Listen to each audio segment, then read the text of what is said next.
4:30 till 5:15. You still have 15 minutes.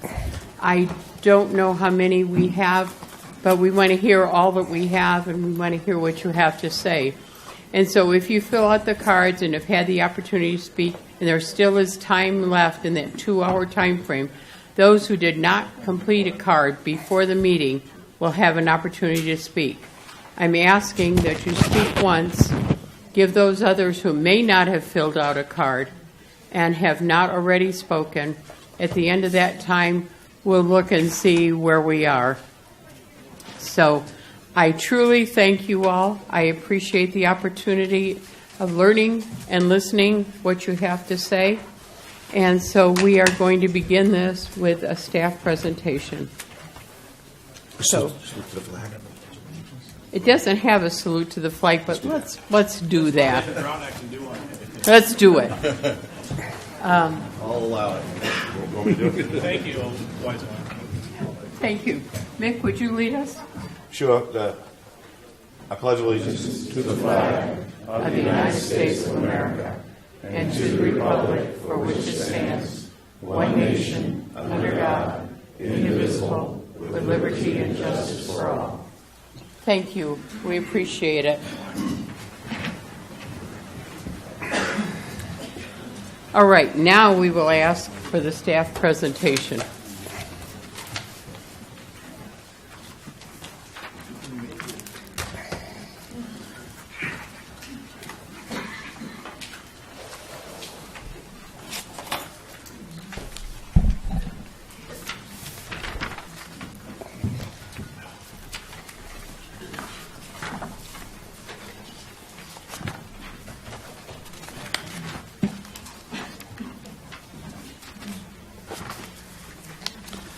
Good evening, Madam Chair, members of the board, PAC, TAC, and the members of the public that are here. My name is Jim Worth. I'm one of the legal counsel for the Indian Wells Valley Groundwater Authority and also act as the legal counsel for the Indian Wells Valley Water District. To facilitate my presentation, I'm going to be referring to the groundwater pumping assessment package and following the staff report that is behind item number 2. On January 18th, the Board of Directors directed the Indian Wells, our staff, to develop a fee proposal to finance the development and related administrative costs to fund the development and adoption of the GSP. The Board directed that the fee be based on volumetric usage of groundwater and be assessed on pumpers with the exception of de minimis pumpers. Now, a de minimis pumper under SGMA is defined as a person who extracts for domestic purposes less than 2 acre-feet per year. And in February and March, we've provided an updated presentation to the board as directed, answering questions and doing additional work. And this staff report is the result of the revisions and update of everything. As we've discussed before, it's staff recommendations that the board proceed under Water Code Section 10730, which authorizes the board to impose a pump tax on those pumpers within the basin that are not de minimis.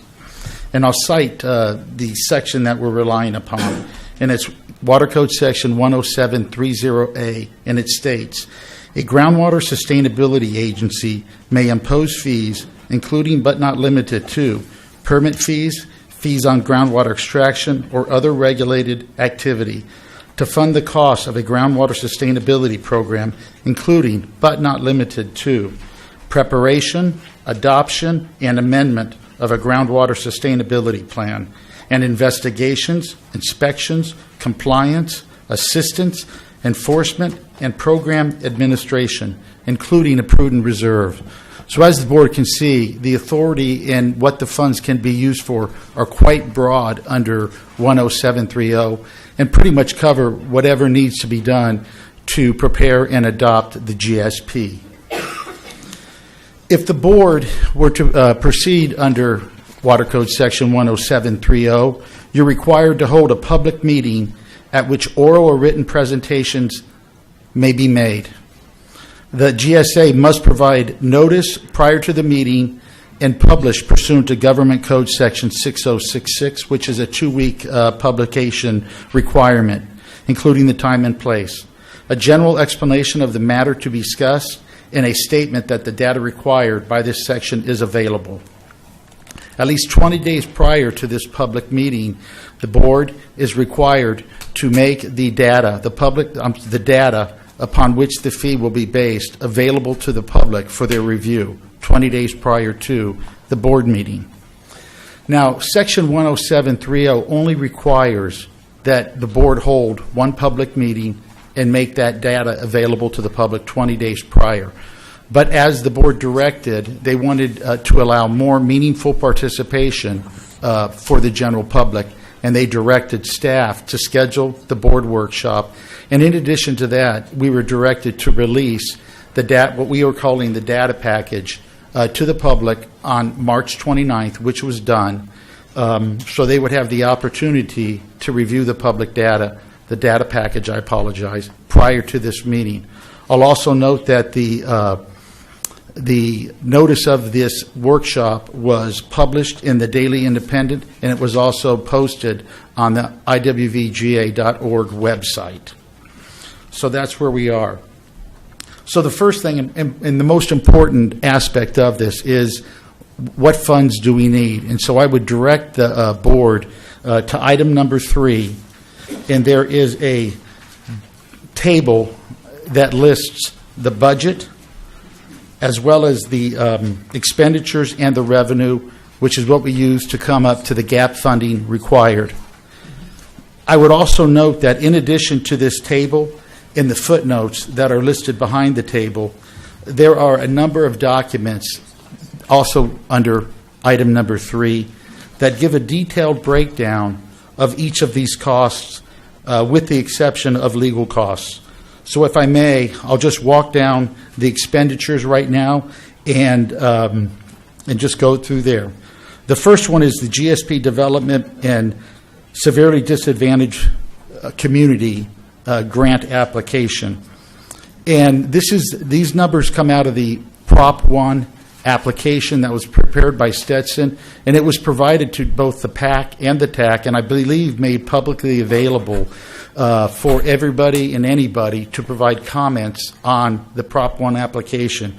So this number, $3,748,600, has been known for quite a few months, and all have had an opportunity to comment on it. The first line item under that is a GSP preparation, and that is, yes, sir. We have a question. I'm asking you, too. I would like to ask all of us to save our questions for you till you're done, and so we don't interrupt the train of thought. But Supervisor Gleason wants to ask. Quick question, Jim, and this is a technical admin kind of thing. I don't know if the public is seeing what you're seeing and what I'm seeing here, and I would like, do we have an overhead projector that we can project over here what he's talking about so everybody has a copy of it? There were copies provided. Does anybody not have a copy of that? Okay. Is there any way we can project overhead? Do we have an overhead projector that works? I'm going to ask if we can get copies of this and have it made. I'll take care of that. I'll take care of that. You stay there. Okay. Our apologies. I thought we had enough out there for everybody. Sorry to interrupt. Go ahead. Problem. Thanks. Thank you. Appreciate it. Would you like me to hold off until it's up on the screen? No, keep going. Go ahead. Continue? Keep going. Okay, again, the first item under GSP development, and we'll call them a severely disadvantaged community projects, is the cost for the actual GSP preparation, and that is estimated to be $3,102,600. And also in item number 3, there's a detailed breakdown of the 12 tasks that Stetson has identified, and the subtasks, each with a monetary amount, to get you to the $3.1 million. The next 2 items, water conservation and rebate program, and the water audit, leak detection, and leak repair program, those are what we call the SDAC projects. And we requested a grant in the amount of $646,000, and that was provided.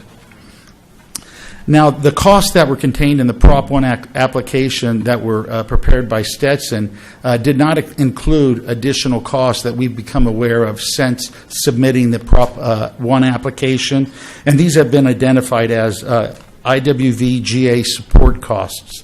And again, a detailed breakdown of this is provided under item number 3. And quickly, it involves, and all of these costs are associated with Stetson's work, the Water Resource Manager's work in supporting the Groundwater Authority moving forward. The first item is the IWV GA TAC PAC coordination, $144,250. There's a Prop 1 application and reporting row, $103,000. Schedule budget management, $52,000. Groundwater pumping assessment support, $121,500. And that's what Stetson is expending in helping us prepare for this pump fee, proposed pump fee, I should say. Data management coordination is $10,000, and CAS-GEM coordination is an additional $4,500. And those total $435,250. The next item is IWV GA administrative costs, and they consist of GSA board meetings, $42,000, consultant management and GSP development, $24,500, financial management, $8,500, community outreach, $21,000, budget development and administration, $12,500, PAC and TAC meetings, $19,000, travel of $6,000, insurance $15,000, conferences training $3,000, and miscellaneous of $10,000. And these costs are primarily associated with if the board were to make a decision to hire an independent general manager. That's what we've estimated those costs to be. The next item are the city of reimbursable costs, $210,466. And again, there is a table in item number 3 to where the city breaks down those costs and tells you how it gets to that number. The next one is legal costs. These are primarily attributable to special counsel attorney Mr. Markman. And breaking those down, it's about $100,000 for an anticipated validation action once the GSP is adopted, and an additional $250,000 for Mr. Markman, who is going to have to start to get involved with this process, as he is going to be the attorney that would review, make legal decisions on legal components of the GSP plan and any other tasks that might be assigned at that time. The last item under expenditures is the reserve, and we have calculated a reserve of 20% of the reserve is 20% of the total of GSP development and SDAC costs, IWV GA support costs, IWV GA administrative costs of $161,500, and the legal cost of $350,000 that I just explained. So if you add up all of the expenditures, you get to a number of $5,844,886. Now, next we look at any revenue that the Groundwater Authority has or may receive. And the biggest item on there, obviously, would be the Prop 1 grant award, which was actually finalized today. So it is official that the Groundwater Authority was awarded $2,146,000. The next revenue item would be in-kind services in the amount of $1,157,300. This consists primarily of contributions made by parties in the basin, the largest being the Navy, as well as the Water District and the Ridgecrest Services. The county and I believe Searles Valley also participates in groundwater modeling efforts, and that totals the $1,157,300. So we've calculated a total revenue for the Groundwater Authority of $3,303,300. So to get to the total gap funding required, we merely subtracted the revenue from the expenditures, which leaves an estimated gap funding of $2,541,586.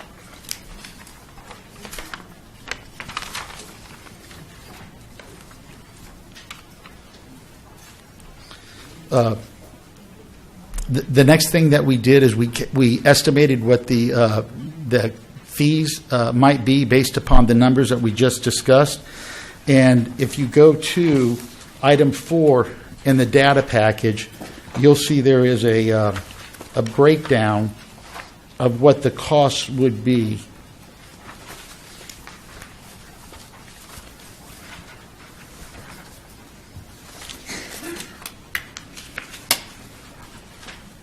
Excuse me.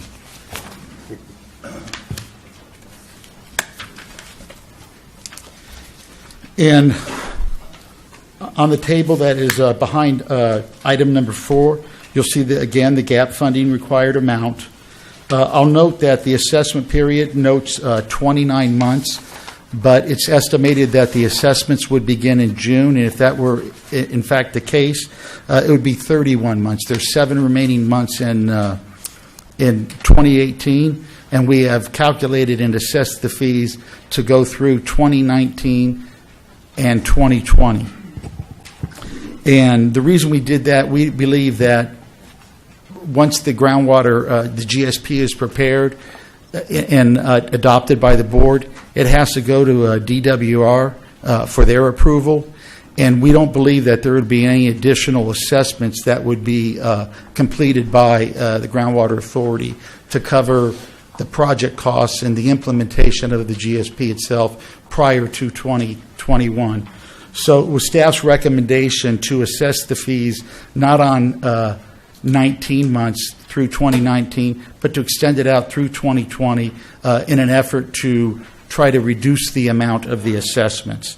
So if you go through there, the way that we get to our number is you take the $2,541,586, you divide it by the 31-month assessment period, which would require about $82,000 a month.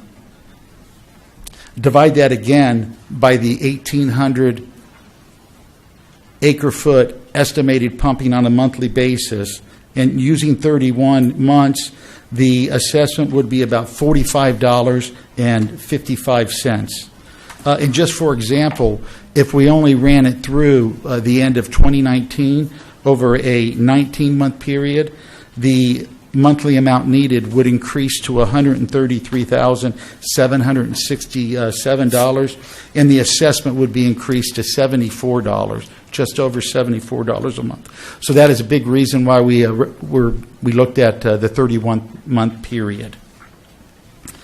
Now, as we've talked about, the Groundwater Authority, you have the ability to impose this fee under 10730, but at this time, you do not have the authority to require pumpers to place meters on their wells. So there could be, we're going to have to come up with an alternative way to measure groundwater pumping on, I'll call them potentially impacted pumpers. We do know that the Water District in Searles Valley have metered wells, so they'll be easy to calculate. And the first thing and our biggest recommendation would be, if you're an impacted pumper, to go ahead and put on a meter on your well so we have an accurate measurement of what you're pumping, and that would just eliminate any potential differences of opinion, if you will. And with respect to that, the board tasked the TAC in association working with the water resource manager to come up with some alternative methods to measure the pumping on wells that do not have meters. And there is a memorandum behind item number 6 in the data package that discusses potential ways that you could measure groundwater pumping. This is a little bit beyond me, so I'm going to go ahead and defer to Mr. Johnson on that when I finish my presentation. Also, we had to identify the impacted pumpers, and I'll say right now that SGMA prevents us from regulating federal agencies. So in addition to the de minimis pumpers, both the Navy and the Bureau of Land Management have been excluded from being identified as an impacted pumper. We gathered data from a number of different sources, County of Kern primarily, state, and the Water Resource Manager came up with a couple different charts to identify what we believe would be the impacted pumpers. Again, that is behind item number 6, and I again will defer to Mr. Johnson to discuss that. The last thing that we've got is that the Groundwater Authority, you're authorized to collect and to also take additional action under Water Code Section 10730.6 to collect on delinquent accounts, and we're just recommending that the board utilize whatever is appropriate at that time, depending upon the delinquent account. And that pretty much ends my presentation, and I'd be happy to address any questions the board might have at this time. Do you want to go first? Okay, let's do that. Let's ask all our questions after the information has been given to all of us. So, sir? Thank you, Madam Chairman. This is on, right? Yeah. Am I on? Yeah. Okay. Just a couple of items. Thank you, Jim. Jim kind of left off at the determination of the groundwater pumping assessment. I wanted to point out for those of you who do have a package, there is a table of production that was prepared by in the Todd report. And if you look at the bottom line, 2016, all we basically did to get the 21,600 is take out the Navy and then take out de minimis pumpers. Take out those two. I think BLM too. But we took out the two components that aren't applicable, and it roughly is the 21,600. So hopefully when we get to the time we do the assessments, we've got enough information to assess it, to at least account for pumping at that level. So that's a backup there. Right after that, for those who have the package, item number 5 is the Groundwater Sustainability Plan schedule. This is part of the POEM schedule. It's presented in more detail at the regular Groundwater Authority meetings. It's done up on the board. We walked through it. Our office and Commander Longbottom worked very hard on this POEM, so we spent a lot of time at the actual board meeting going through that. This is just an overview to let you know where we are, and there's individual components. I can tell you that we're generally in pretty good shape on this schedule where we are right now. When you see the vertical line, if you have it, you see the vertical line drawn there. First quarter 2018. The items that are marked in the blue, we are either started on those or we're working on those items. So work is being done on all those items. Jim mentioned a memorandum on the approach that might be taking to estimating production, to determining production on meters that are applicable that don't have, on wells that are applicable, maybe applicable that don't have meters. This is just we just put this out there, and understand that we put this as part of this data package. We had to put this out in order to get this out to the public before we were able to run the thoughts through the TAC. We did ask the TAC for input on this also. We received information, a lot of comments back from the TAC that was very helpful. So that'll be implemented into our thoughts here going forward. We're not doing anything with it right now. It's just providing information and getting all of our thoughts together. We had the TAC meeting today. We discussed a little bit of that, but primarily we got good comments back from the TAC members on that approach. And then lastly, I wanted to make sure everybody understood, because it's I wouldn't say there was not really a misunderstanding, but I think making sure the intent of the item number 6 that was attached, or it was actually a part of item number 5, with two tables attached, one entitled water purveyors with known production over de minimis, and then the second table was potential water purveyors with production over de minimis. And I just want to let people know that as a group, the team that worked on this, the board members and the staff that worked on this, the intent of putting that in this package was very, very simply to try to get information together and get information out there to you folks that would receive this package, to make sure you could look at it and make sure that we're getting as broad of distribution of this information as we can, so that if you possibly think you may or may not be impacted, at least you can see what information we've got right now, what we're working from, which isn't a lot right now, but the intent was primarily for outreach, to let people know this is what we're looking at, so you guys would show up today. It looks like a lot of you did. It looks like a lot of you got this information, so we've got a pretty good turnout. But this has no other intent beyond that. I mean, we're starting to collect information, and certainly this is a workshop on a pumping assessment, so it's certainly serious in that regard. But I want to let you know, as far as for the purposes of this workshop and this table, it's just information that we have that we're getting out to you folks to get you to come in to the meeting and talk about it. And I think that's all I wanted to say, and I guess I'll hand it back to you, Madam Chairman. Thank you. Okay. I would like, unless the desire of the board is to speak first, I truly would like to hear what everybody has to say. If we have some questions that you would like to point out, or comments that you'd like to point out, we are going to have time afterwards for the board. Does anybody have anything they'd like to ask right now? Okay, so if those people who have signed up, we're going to read the first three, ask them to come up and speak, and then, so if you will be here, and we don't waste time for you to come from over here to there, if then after those three speak, she will name the three others. So if you would please go first. Miss Sophia Merck, Miss Baker, and Rod Stiefvater? Stiefvater. Sorry.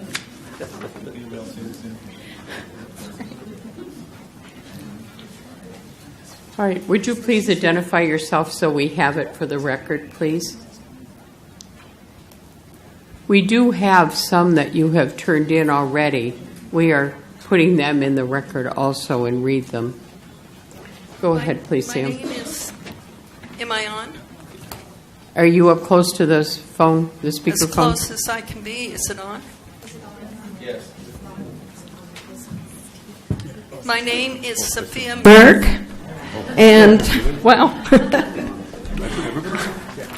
and I live here in the Valley. I have a private residence in the county, and I have an office in the city limits. And I have 11 points.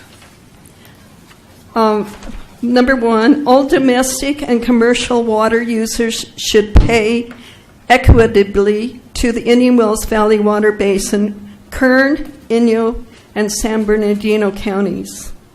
All county, state, and federal agencies and water users should pay equitably or usage fees to the Indian Wells Valley Water Basin.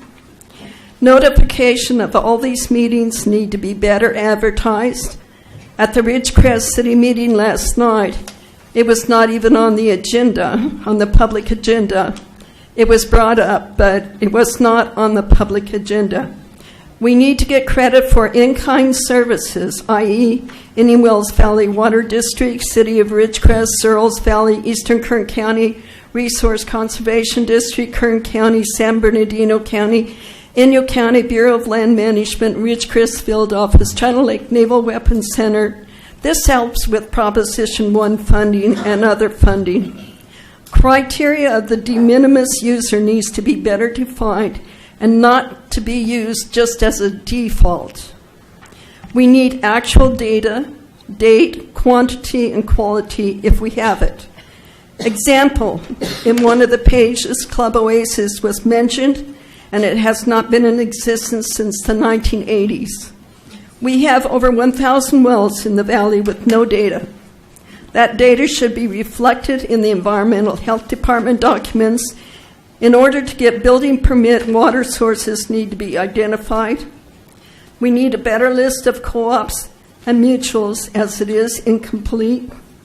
All water users of Indian Wells Valley using it within the boundaries of the Indian Wells Valley, and have they all been identified whether they are pumping or extracting from a natural spring? Are legal fees by city, county, and Indian Wells Valley Water District also being used as in-kind services? They should be better identified by city, county, and Indian Wells Valley Water District. Has all grants been identified, such as within the Inyo-Mona Integrated Regional Water Management, of which Ridgecrest is a member, and was a Cash for Grass grant, been identified in the Proposition 1? Abbreviated minutes will not have legal standing, and thank you for your consideration in this matter. Wow. You're good. Thank you. Thank you. Good evening. My name is Doreen Conaway Baker. My family and I own Sierra Shadows Ranch. I have just put a little conclusion here because I submitted a alternate proposal to you already. So rather than you putting a fee on 31 large pumpers for a one-time fee of 17 months, I'm just think there are alternate areas that we can look at. My first thing is I'm not a big fan of first reacting as taxation should be our first thing that we go to, but knowing that the GSA is not going away and that it's here to stay, my proposal is to do a tax on assessed property value, because kind of like our local state government and our school is taxed that way to create income. This way we would have a steady income for the GSA to invest in our community to where we could take that money and keep it as a permanent tax, let it ride out there, and we could start building banking systems, recycling centers, whatever what we might need. If you enforce this 31 pumpers fee, it will only divide this community further, and the 17 months will go by, and before you know it, nobody will even know.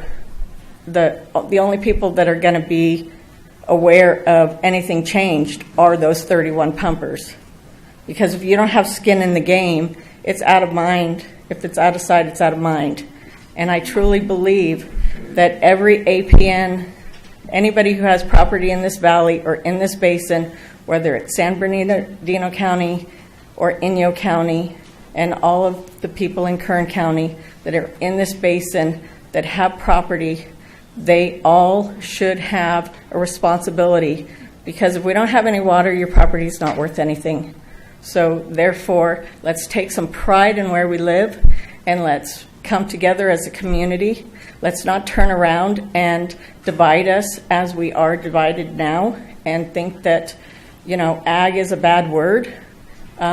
We all respect the government, and it would be nice if people would turn around and respect what we do also, because we are doing the community a service, not only taxation-wise, but we provide something. So with that, you do have a copy of my proposal. It was a little long, so I didn't think I could get my 3 minutes in with it. So if you have any questions, thank you.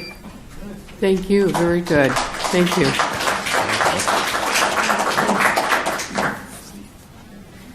Okay, Rod Stevewater, Paul Nugent, Joshua Nugent, and Derek Hoffman.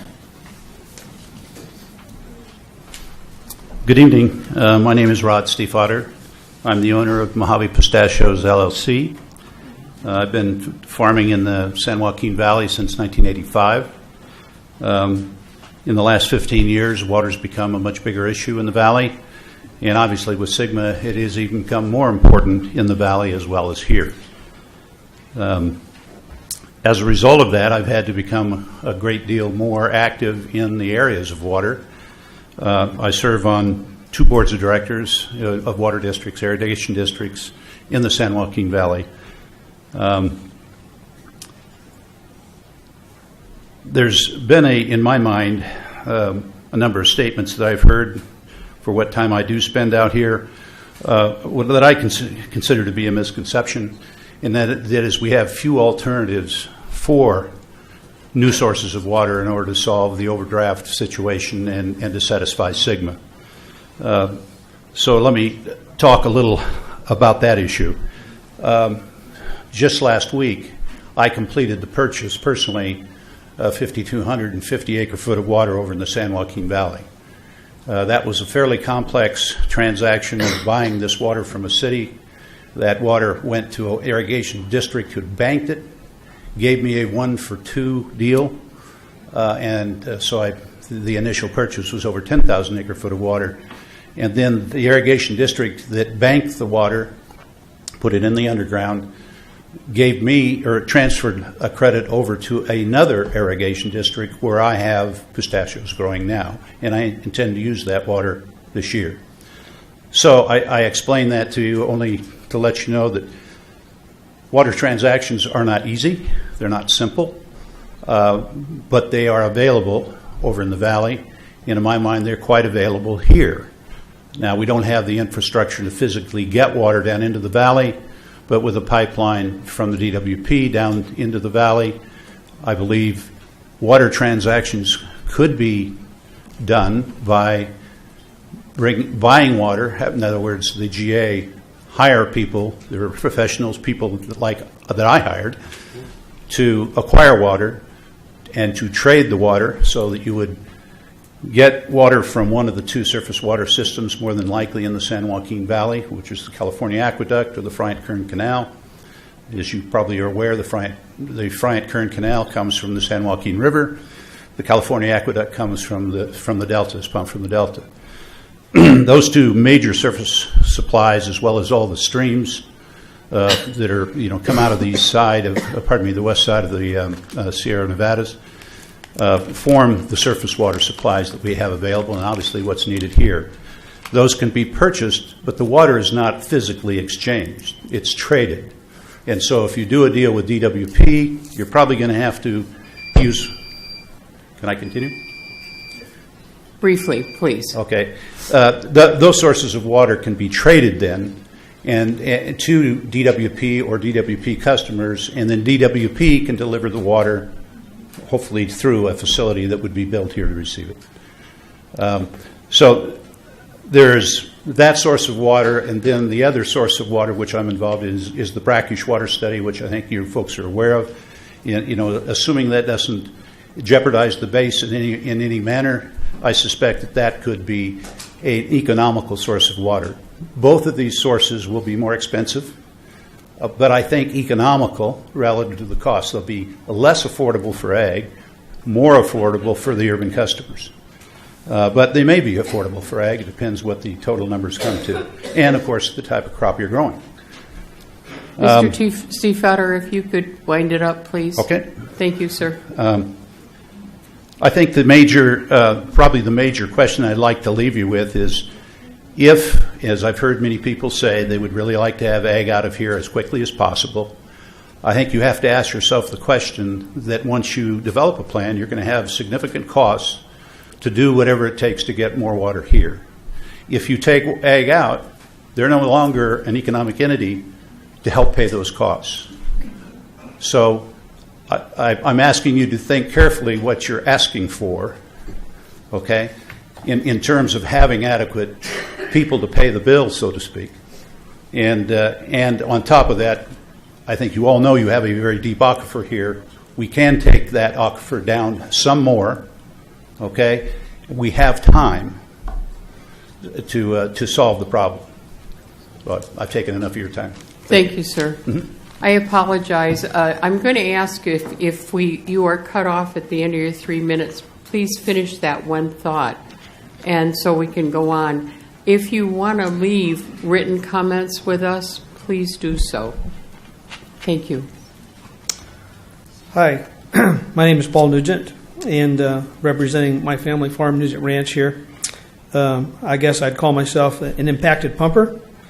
So a little bit about myself. I was a lifetime banker. I worked for Farm Credit and for 29 years, and then started farming and farm here in the valley with my children. My son Josh is here behind me. He'll speak.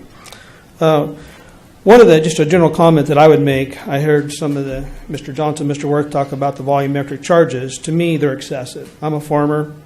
Does anyone here know what my water costs are? Just out of curiosity, I doubt that you do. The fee you're talking about is probably a 30 to 50% increase in my water cost. So that's a significant increase in my water cost. And so I'm not sure that that's been considered. I farm in several districts myself over in the valley. My younger son just called me tonight. He went to a GSP plan development meeting this afternoon. My charge over there is $5.50 per acre for plan preparation. So $5.50 per acre equates out to about $7 per acre foot. So the fee you're talking in terms of farming is tough to swallow. And then I sort of feel like there should have been some input from the major farming interest in terms of the budget preparation and the cost. I think this has been done without major input from any of the major ag pumpers here. Is there any controls on cost? Is there any incentive to manage cost? Looking at that budget, it seems bloated to me. It seems excessive. And, I've done a lot of budgets in my lifetime, and I don't feel good about this one. So basically, I think there's been little input from the eventual payers on this. I would reflect some of the comments that Doreen made. And so if you have a problem, what's the solution? I think we should have a budget and finance committee that meets and looks at this and considers cost, considers all sources of funding, and more deeply researches the issue. Thank you for your time. Thank you, sir. Before you begin, Josh, would you name the next three, please? Joshua Nugent, Derek Hoffman, Raymond Kelso, and Bob McDiarmid. Thank you. If you will make your way up here as Mr. Nugent is speaking. My name is Joshua Nugent, and I'm actually here on behalf of a local landowner. So I'm going to read a letter from him. My name is William R. Schweitzer. My family and I are longtime, 95 years, landowners in the Indian Wells Valley. I have 120 acres of pistachios in the Brown Road area. While I support water sustainability and the efforts of the community to address this fundamental issue, I have some concerns regarding the IWV GA and the proposed fee structure to fund the groundwater sustainability plan development. The water I use for my pistachios is of lower quality than the water used by the Indian Wells Water District from their wells in the southwest portion of the basin. Further, the difference in groundwater quality and elevation suggests a discrete sub-aquifer exists. I feel the fee structure that recognizes the disparate impact of pumping across the hydrogeologic regions of the basin would be more appropriate to reflect the lower values of lower quality water. I am also concerned that drawing down only high quality water could result in movement of lower quality water into high quality areas, thereby wasting good water. There also needs to be more of a focus on solutions for the Indian Wells Valley. Importation of water through the Los Angeles Aqueduct could deliver water to the city of Ridgecrest. Brackish water resources could also be developed to utilize otherwise unusable water. I am one of many small agricultural producers in the Indian Wells Valley and want to continue to support our local community and economy. Please consider taking another look at the proposed fee structure in light of my comments. Best regards, William R. Schweitzer. Thank you. Thank you, sir.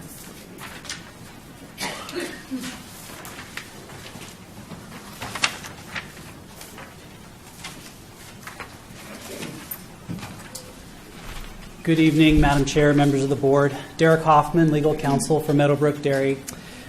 We submitted a comment letter yesterday, and I left copies there. It's pretty detailed. And so I'll just touch on some of the highlights in that letter in the short amount of time that I have. The short point is that we have a number of concerns and objections to the fee, proposed fee as it's been presented. And I'll highlight basically three major points today that are detailed again in my letter. The first is that this fee ought to be vetted through the PAC and the TAC. These are the only two standing committees that meet publicly, and these are the two committees that have been told they would receive meaningful participation, and they represent the general public and the interests in the valley. And so we think that they should be given an opportunity to weigh in. The timeline for this process is also very aggressive. You're talking about imposing a fee as early as June. And for the reasons described in my letter, we believe this is quite premature. We also think there ought to be other options considered, not just rushing to a pump tax. And that those options also ought to be vetted through the PAC and the TAC. The second major point is that this is actually a pump tax, and that is the correct term for this. There are constitutional provisions that require local government agencies to demonstrate that a local fee or charge is not a tax. And unless that burden is carried, that charge is a tax, and it has to be approved by a supermajority of the voters. Those constitutional provisions are often known as Propositions 26 and 218. And in fact, the staff for the Groundwater Authority back in October had suggested that a consultant be hired to evaluate those provisions, because they require that for any tax, if unless an exemption applies that is specific and narrow, then it's a tax. And in addition, any tax that's imposed needs to be no more than necessary to cover the reasonable costs of the government activity, and it needs to be fairly and reasonably allocated to reflect the payer's benefits from or burdens on the government activity. It's this analysis that's lacking in the staff proposal and in the data package. And given the number of inconsistencies and gaps that we see in the data package, I don't believe that it meets that constitutional standard. So I'll close, again, with the short amount of time that I have by saying that you can't impose a pumping fee on pumpers without knowing who's pumping and how much. And those data gaps ought to be filled before the board considers any kind of volumetric fee. And in addition to that, we're concerned with the large reserve that's placed in here. It appears to create a risk of a slush fund, because as the staff report indicates, it's not known how those dollars would be used at this time. And that's a large portion of the gap that you're asking be funded. So again, I thank you for your time. I'd ask that the board seek a way to engage all in this solution, share the burden, and not pick winners and losers. And I don't know that that's the intent, but that seems to be the outcome in the presentation as it's currently been given. Thank you for considering my comments. Thank you, sir.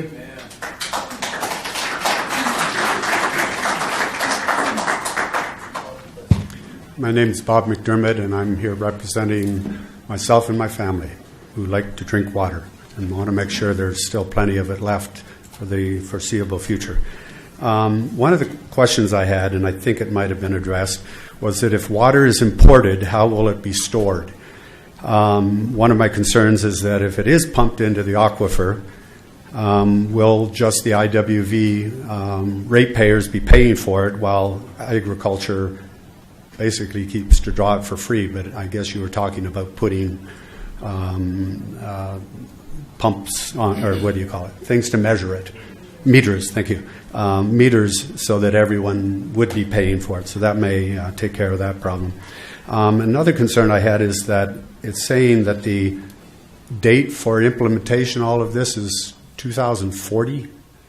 And I'm thinking, is there going to be any water left in 2040 if we are waiting that long to implement whatever is implemented? 22 years from now. I think that seems like a long time. And I just want to conclude by saying that I had several years ago, my wife and I were on a hike up in, I think it was Joshua Tree areas, and we had come to an area that had a sign, a lot of water cisterns and such that were dry as a bone. And there was a sign there at the end saying back in about 1910 that had been a viable community for raising cattle, and the rain, if I remember correctly, they got something like 10 inches of rain a year. And then it said over the next several years that declined down to the point where there was 3 inches of rain, and the cattle ranchers just moved on. So my concern here is that if we repeat history here and all of the pistachio and alfalfa and such, and I understand they have a right to be here, but at the same time, the priority is water for us to drink. And if it's all consumed and gone before 2040, what's going to happen? The rest of us, our properties will be worthless, and the pistachio and agricultural will move on. They'll find another place to get water. Thank you. Thank you, sir. Go ahead, name 3 more, please. Dave Burdick, Nathaniel Walter, and Mike Tamaris.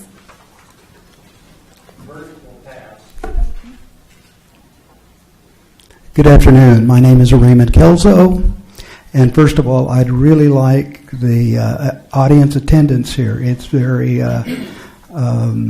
impressive to see people that are interested in our water issue.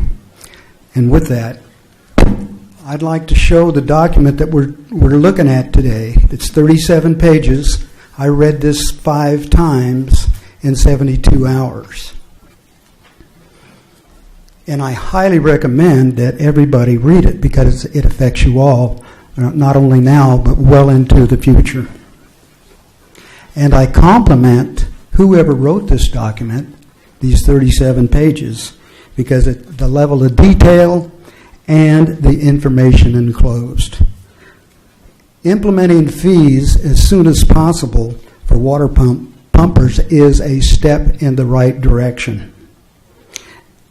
Mitigating the overdraft is a glimmer of hope for the future of our valley's water. I do, however, have several questions and comments, but I'm only going to address one tonight in this limited time that I have here, 3 minutes. Most of my concerns concern the overdraft issue.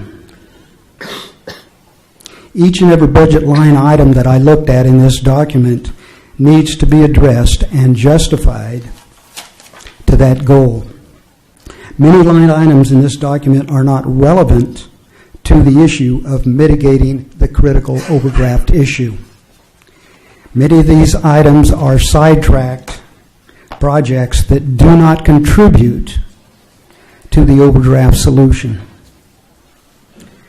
The expenditure list must be prioritized in a realistic manner and tied to the overdraft problem. However, the overdraft issue,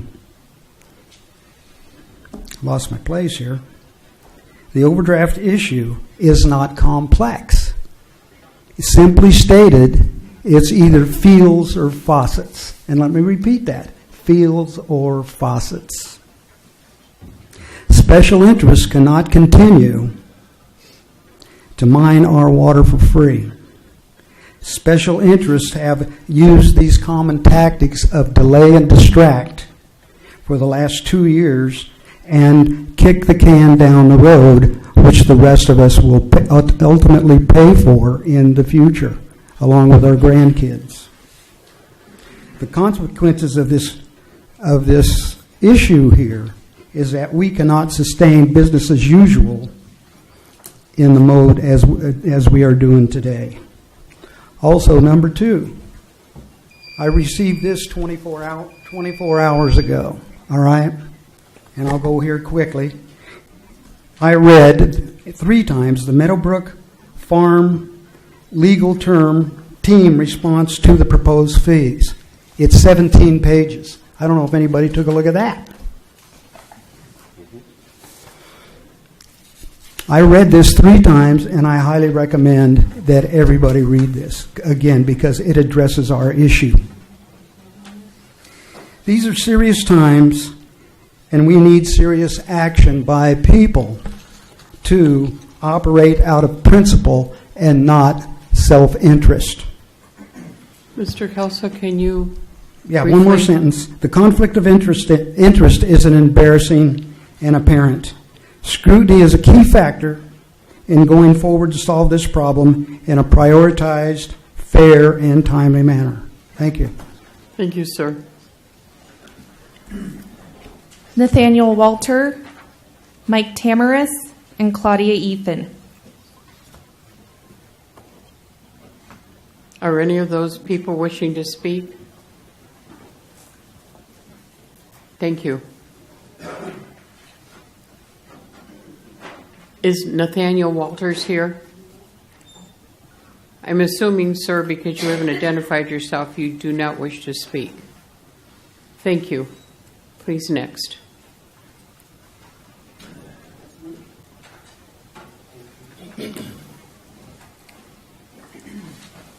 Good evening. My name is Claudia Ethan, and I'm representing myself tonight and my husband, Jack Simmons. And we have a small alfalfa farm in Inyokern. And these are our thoughts. This letter is to share with you our thoughts and recommendations regarding your recent proposal of groundwater pumping fees. Number one, the $50 to $85 fee per acre foot would be a huge hardship on us and any farmers, large or small. The time frame of payment, 17 months that is unconscionable. If one were to buy a car or a piece of agricultural equipment between, let's say, $20,000 to $50,000 or more, any person or small business would have to finance that purchase for at least 5 to 10 years, depending upon their individual needs, and certainly not 17 months. Number two, we feel that since the Indian Wells Valley is a community, this fee burden needs to be shared by the whole community so that everyone has buy-in into the solution. By charging an APN supplemental tax on all parcels in the IWV community, everyone would be suffering the pain in order to receive the gain. One water district that does this is the Mojave Water Agency in San Bernardino County, with at least 2 charges on the annual property taxes. Number three, the federal government obviously has a large stake in this valley. This fee burden, because of the naval base, why not pursue a low-interest federal loan to be paid back within 10 years or so to get the ball rolling? And then the APN tax would be underway to take care of this debt. If the federal government won't work with us, I don't think they're going to work with anyone. And number four, I recently attended a PAC committee meeting and was very pleased and encouraged to observe the camaraderie amongst the group members. They showed dedication to their work, cooperativeness toward their fellow committee members, and all were very knowledgeable about their constituents' needs. A general collaboration was very apparent. Even though the impending fee schedule was hanging over their heads, they worked the majority of the time on the C&E plan for the outreach strategy. This committee represents all groups within the IWV and gives us all a voice. One would wonder why this committee was not given the task of looking into ways of funding our future groundwater needs. They know our community needs. They know our strengths and weaknesses better than anyone else. Plus, they are working hard out of the goodness of their hearts, and they work free. Our recommendation would be to redefine their position and give them a chance to save us all some money and to bring us all together in one united community. We encourage you as a board to find a solution to a more equitable way to furnish our future water needs. We know we're all in this together, so let's not single out one group such as agriculture. We farmers cannot survive these fees such as this. It will break us. Let's work out a solution that is suitable for everyone and will allow us all to obtain a good night's sleep once again. Thank you. Thank you.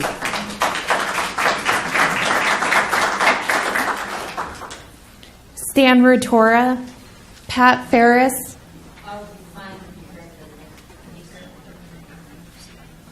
At number 15, it's torn in half with no name. Good evening. My name is Stan Rotora. I've been a resident of this valley for almost 50 years. I've got 4 simple points that I'd like to make tonight. First of all revenue paid to the GSA needs to be equitable among all users and all agencies. Point 2, Table 2 of the potential water purveyors lists 15 potential non-de minimis pumpers. It's my understanding we have over 900, maybe 1,000 wells in the valley. The 15 that are on the list represent less than 2% of the total wells. My belief is that de minimis users should not be the default. I cannot believe there are only 15 non-de minimis users. If you would have had 215, I might have believed that. If you had even had 115, I maybe would have believed that. 15, I don't believe. You've got a lot of work to do, and it's time you actually start doing it. Point number 3. The County of Kern pays no usage fees, even though it's one of the big 3. They got one of the big votes on this board. Farm pumping creates county revenue.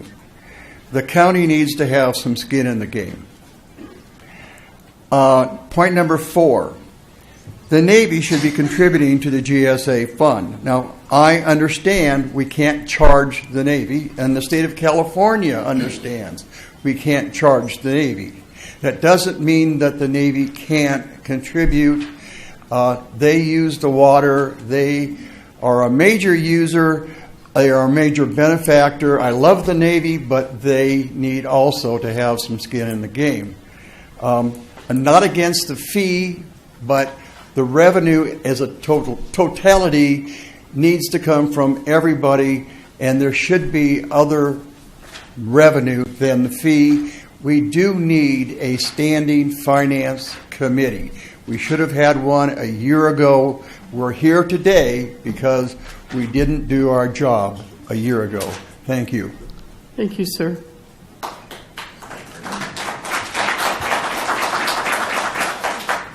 Okay, again, number 15, Stuart Braille and Skip Gorman.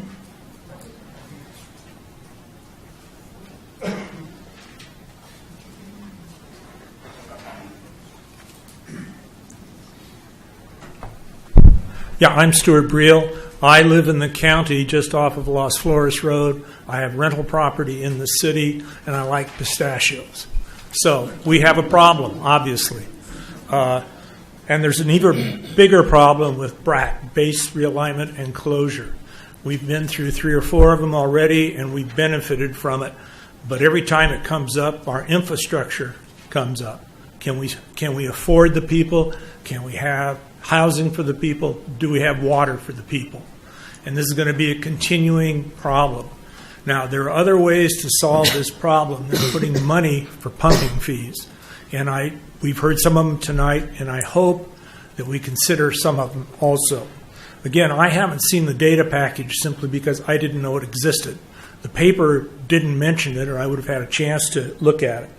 So, I don't quite know what to say. I'm a domestic well user. I think I use less than 2 acre-feet a year, but I don't know. So, push on. Thank you. Thank you, sir. Who else? Who was next? Skip Gorman. Coming. I figured it'd take all 3 minutes.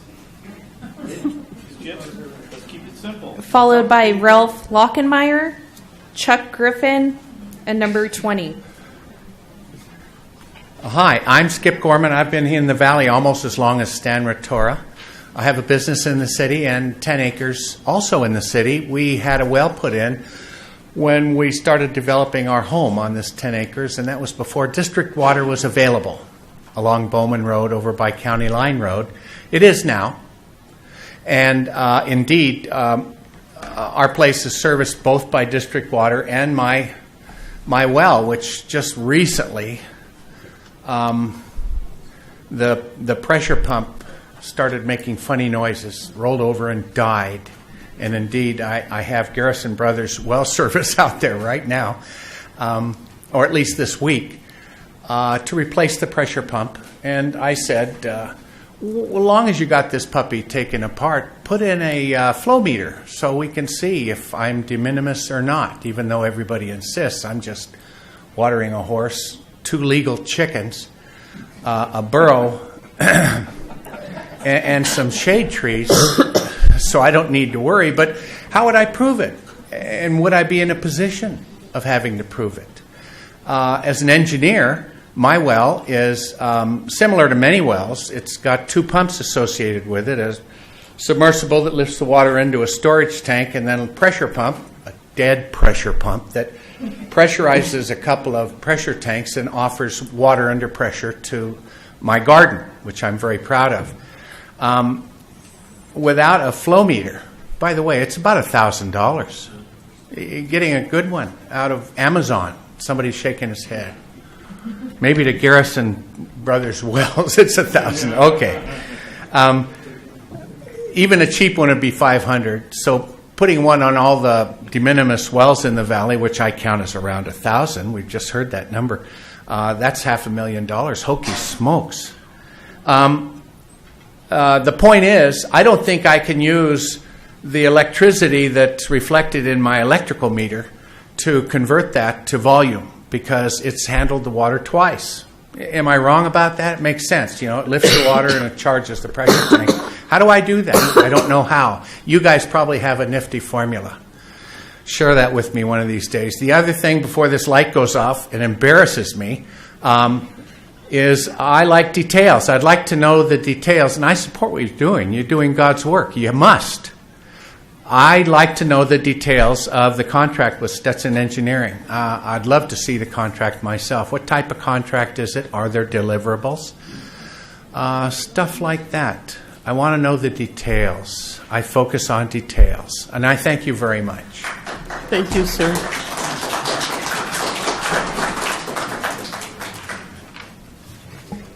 Hi, my name's Ralph Lockenmeyer. I'm here just representing myself. I live within the city, so I'm on city water. I just want the public officials to know that I support limiting pumping just as soon as possible. My understanding is we have about sufficient recharge rate to take care of health and safety for the current residents of the valley. We don't have enough to keep ag going. I feel sorry for those farmers who've been around here for 30, 40 years. I don't feel sorry for those farmers who just moved in here. They knew what they were getting into. It's also my understanding that the recently passed law that has brought all this GSA stuff up is that we're supposed to maintain the 2015 levels of water. Maybe I'm wrong on that, but there is a level we're supposed to maintain. How are we ever going to get back to that if we keep pumping? I've got a house here. It's worth about $400K. Cross my fingers. It's not going to be worth anything if they pump the water out of this place. Every Ridgecrest resident that owns a house, you've got an investment in here. You ought to be worried.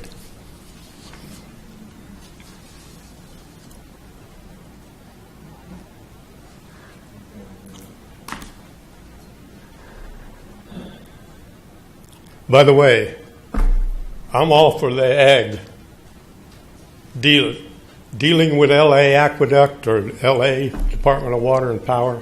Let them buy all the water they can. Just don't pump it here. That's their problem. If they want to bring it in by truckload, let them bring it in by truckload. Shouldn't be up to residents like me to pay for them doing that. I don't like these proposals that I saw presented. Thanks. Thank you, sir. Can you spell your last name for us, sir? No, I never could. Will you please, sir? What is it? Can you say it so we can write it down? Lockenmeyer. I'm a laughing peasant. Locken is to laugh in German, and a Meyer is just an ordinary person. Thank you. Thank you. Okay, next is Chuck Griffin, followed by number 20. And I don't have number 21 or 22. And then it's Judy Decker. My name is Chuck Griffin. I am a member of the Indian Wells Valley Water District Board of Directors. So I have a couple questions that will relate to the water district that I would like to get my comments out about. Currently under the fee structure right now, if it was implemented at the prices Mr. Worth was talking about, it would cost the district customers around $318,000 to $320,000 for this fee. So it is going to impact every citizen that is has a water meter through the water district. So it greatly concerns me about the fees. While I understand the fee is necessary or some type of solution to the money problems, but I do have concerns.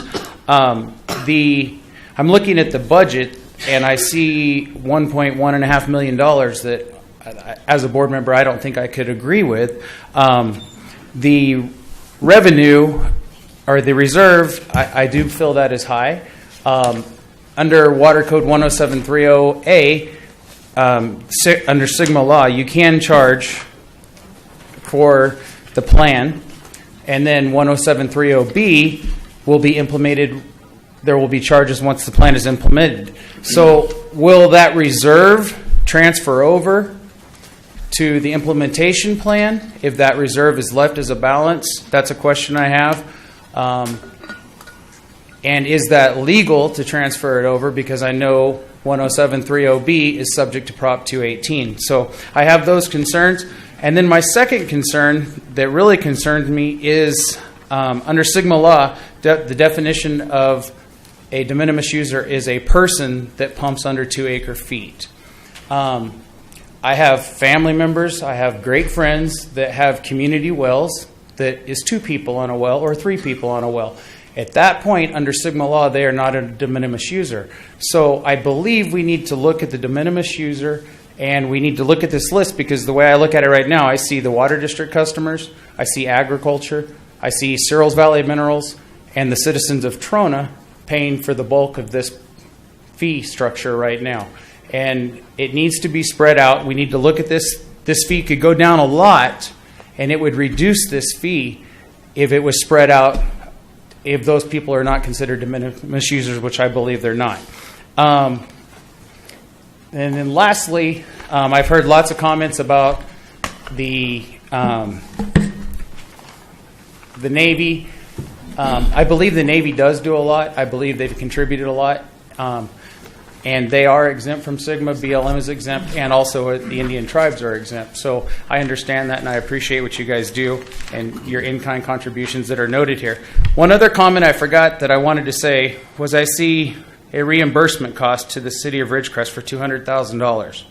I don't think that is right. I think that when we came on as agencies, each of us said we would accept that and we would foot the bill for whatever was brought on, whether it be legal or whatever at the year we were in charge. So I disagree with that $200,000 reimbursement. Thank you. Thank you, sir.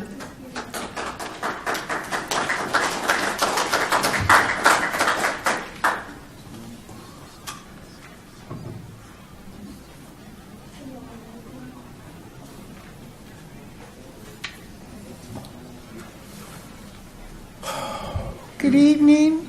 I, like some of the other speakers, am glad that there are so many people here. I'm Judy Decker. I'm a customer of the Indian Wells Valley Water District, as well as a private well owner, a de minimis well owner. I'd like to tell you that I feel that we have no one to blame for the overdraft situation in this valley but ourselves. It's something that has been known for over a half century, and leaders of this community did not do anything about it. They would not have done anything about it now, except the state has forced them to. I'm all for, and I want to give you a little background. I was on the water board for over 17 years.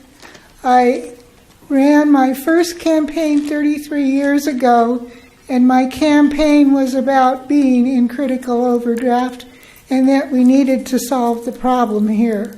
Had we done so 33 years ago, it would have been a lot cheaper than it's going to be now.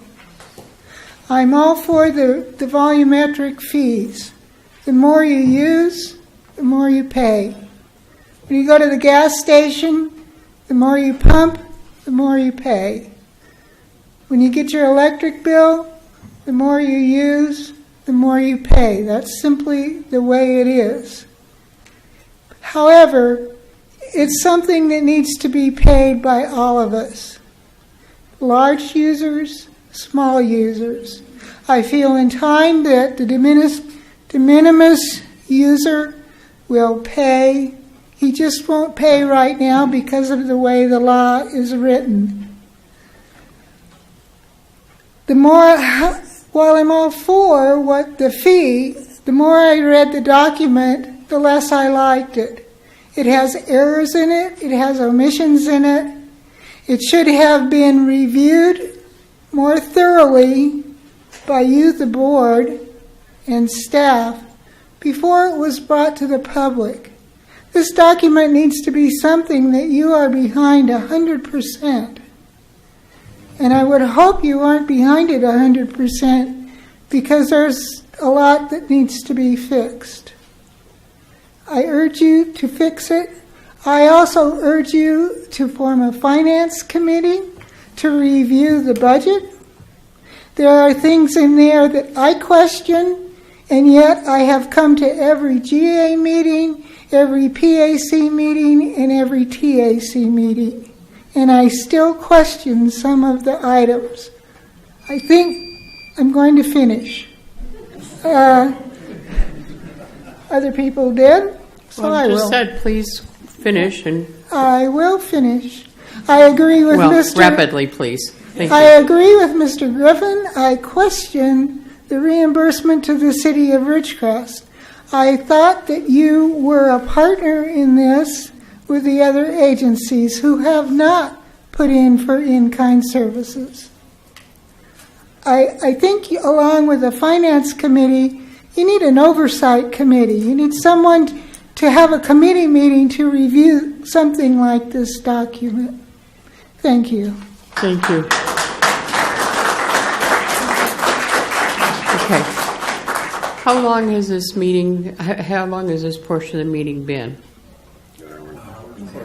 1 hour and 4 minutes. Okay, we have 40 more minutes. Is there anybody who did not fill out a card who would like to speak? Please come forward.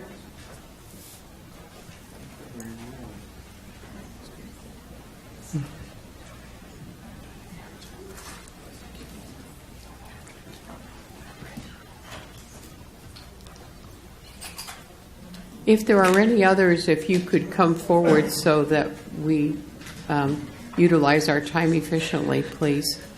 Thank you. Hi, my name's Doug Price. Our family has been in the valley since 1940s. I am a new landowner, a new well owner, and so I don't have a lot of the background that all of you have.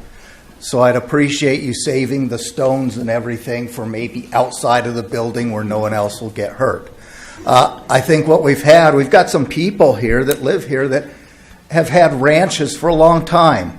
And, they didn't start it out to use a ton of water or anything else. They started out to make income. But we've got other people, and oh, by the way, I'm sure what I'm going to say is going to piss off almost everyone in this room. So, be forewarned. We've got people coming new to the valley, and what I like to call them are water miners. They saw that we didn't have a good system for charging them for the water they used. They were running out of water. They're mining our water, okay? And it's causing us a problem. Right now, as my understanding goes, and it's a very simple understanding because I'm a very simple-minded man, the base uses about a third of the water. Indian Wells Valley Water District uses about a third of the water, and the growers, the people with farms and stuff, use another third of the water. So there's your people that we've got to figure out what to do with. Like they've been said, there's 1,000 little wells around here that are pumping out small amounts of water. An APN tax? Hey, I have 50 acres of desert. It's not worth the same thing as your acreage of alfalfa or your acreage of pistachios. I shouldn't be charged a penalty on that. I don't mind paying for my water, but why should I be charged for my acreage of desert? I've got 2 wells. Neither of them have pumps in them yet. I'm hoping I can still do that by the time I build my house. That's really all I wanted to say. Like I said, I'm new to this, so my thoughts are simple-minded, and just based on what I see, there seems to be a lot of contradictory stuff going on here, a lot of bias or something, but anyways, that's all I had to say. Oh, and I think the long-term growers ought to be given first priority at the water. They were here, they've been here 30, 40 years growing. These water miners, if they got to leave, get them out of here. Okay, thank you, sir.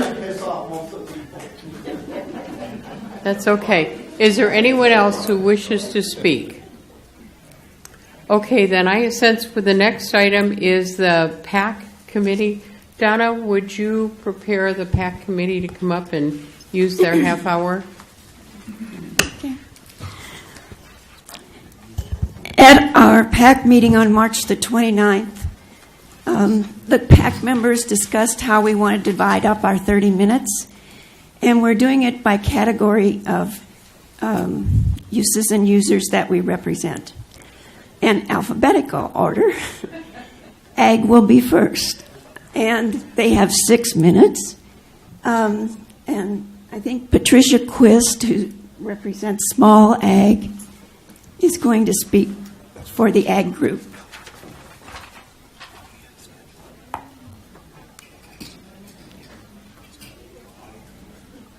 I was Quist alphabetical. A.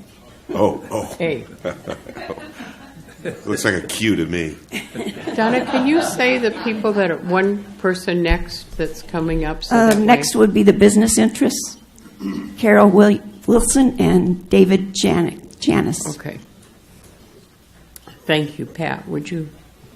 Yes. As you can see, I don't bring notes. That's because I can't read them and talk at the same time, and I talk with my hands. My husband and I have been in this valley for well over 50 years. We celebrated our 55th wedding anniversary not too long ago, and we've been here most of that time. We've been farming since the 70s, early 70s, 73.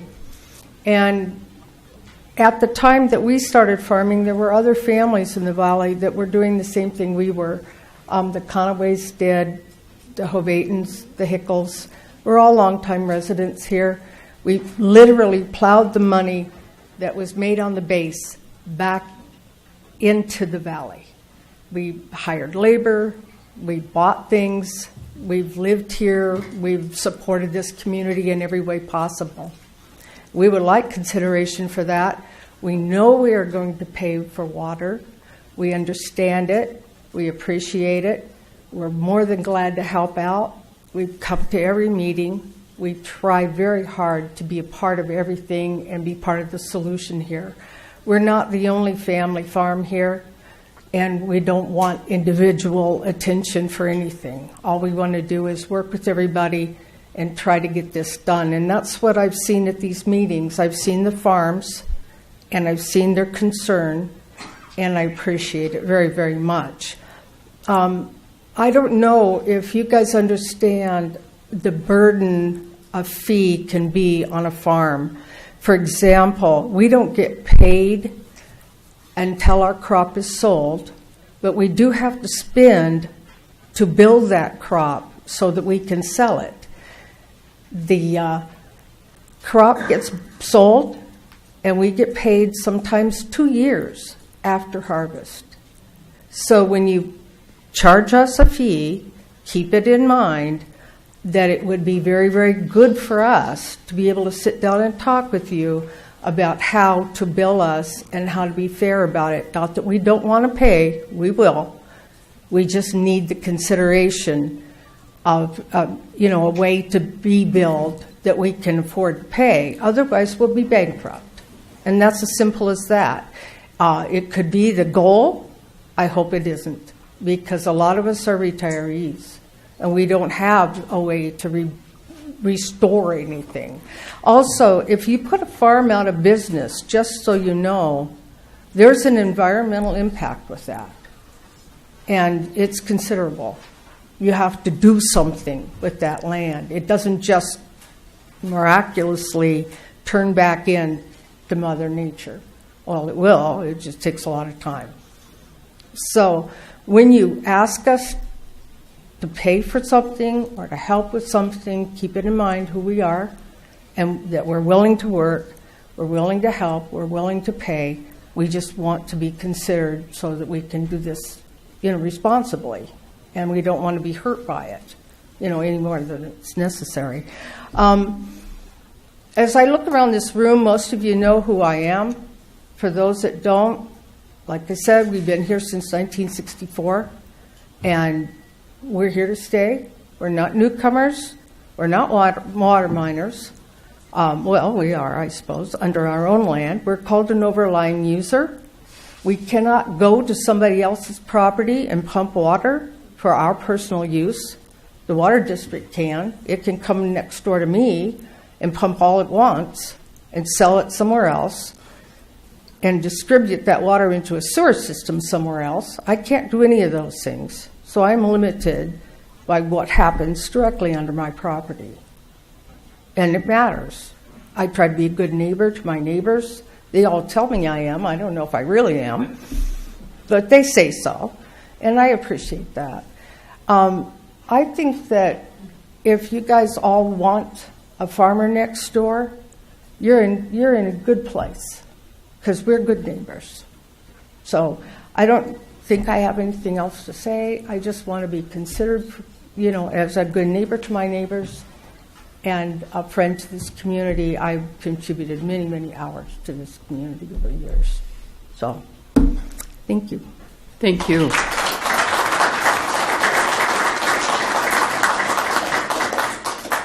The two representing the business interest constituency are Carol Wilson and David Janis. And the next one up will be domestic well owners, Katzenstein and Fisher.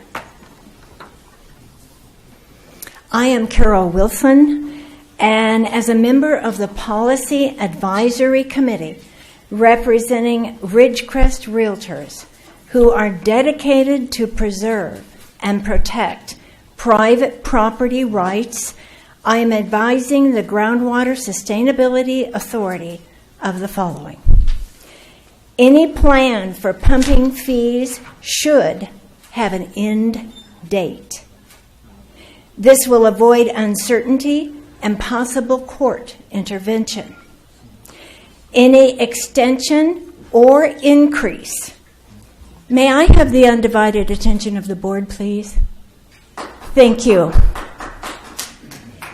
Any extension or increase of the pumping fees should be implemented only after a public comment period, such as is currently being held. There should be an oversight on collection of these fees to be sure the funds are used for the intended purpose and to prevent temptation on the part of the officials involved. I encourage the board to research and consider alternatives to the pumping fees.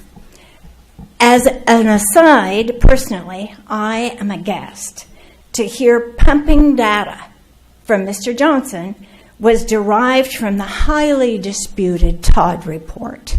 Really? I would suggest other determination methods to be used. Thank you. Thank you. Dave, may I ask you a question? You had asked me ahead of time if, because you just had an operation, if you were not able to read the whole thing, if you need someone to finish for you, Adam, I nominate Adam. So Adam if you will do, probably please let him sing know. it if he does. No. Yeah, what Madam Chair refers to is I had a throat surgery on Monday, so if I can't complete this, we'll have Adam sing it to Happy Birthday or one of your famous tunes. My surgeon did volunteer to take, if you don't like what I have to say, that he might take bids on the next surgery that he's going to do after this to work on my larynx. But thank you for the opportunity to address the GA regarding the proposed fee implementation. As a committee, we were not afforded the opportunity to really work together to review it in its entirety and advise back to the committee on how we would have proposed some modifications to perhaps the report and the way we reported this. There were two issues that I'd like to bring forward on this. First is the issue of cash flow as it relates to the funding required for the operation of the GA. As was discussed during at least two prior GA meetings, the GA was approaching inability to pay Stetson as the groundwater manager and developer of the GSP on their monthly basis. Their president stated in this very room that he would delay bill submissions to help meet the cash flow concerns of our agency. With the extension of the Prop 1 funding grant comment period prior to this, the cash flow concern was further heightened.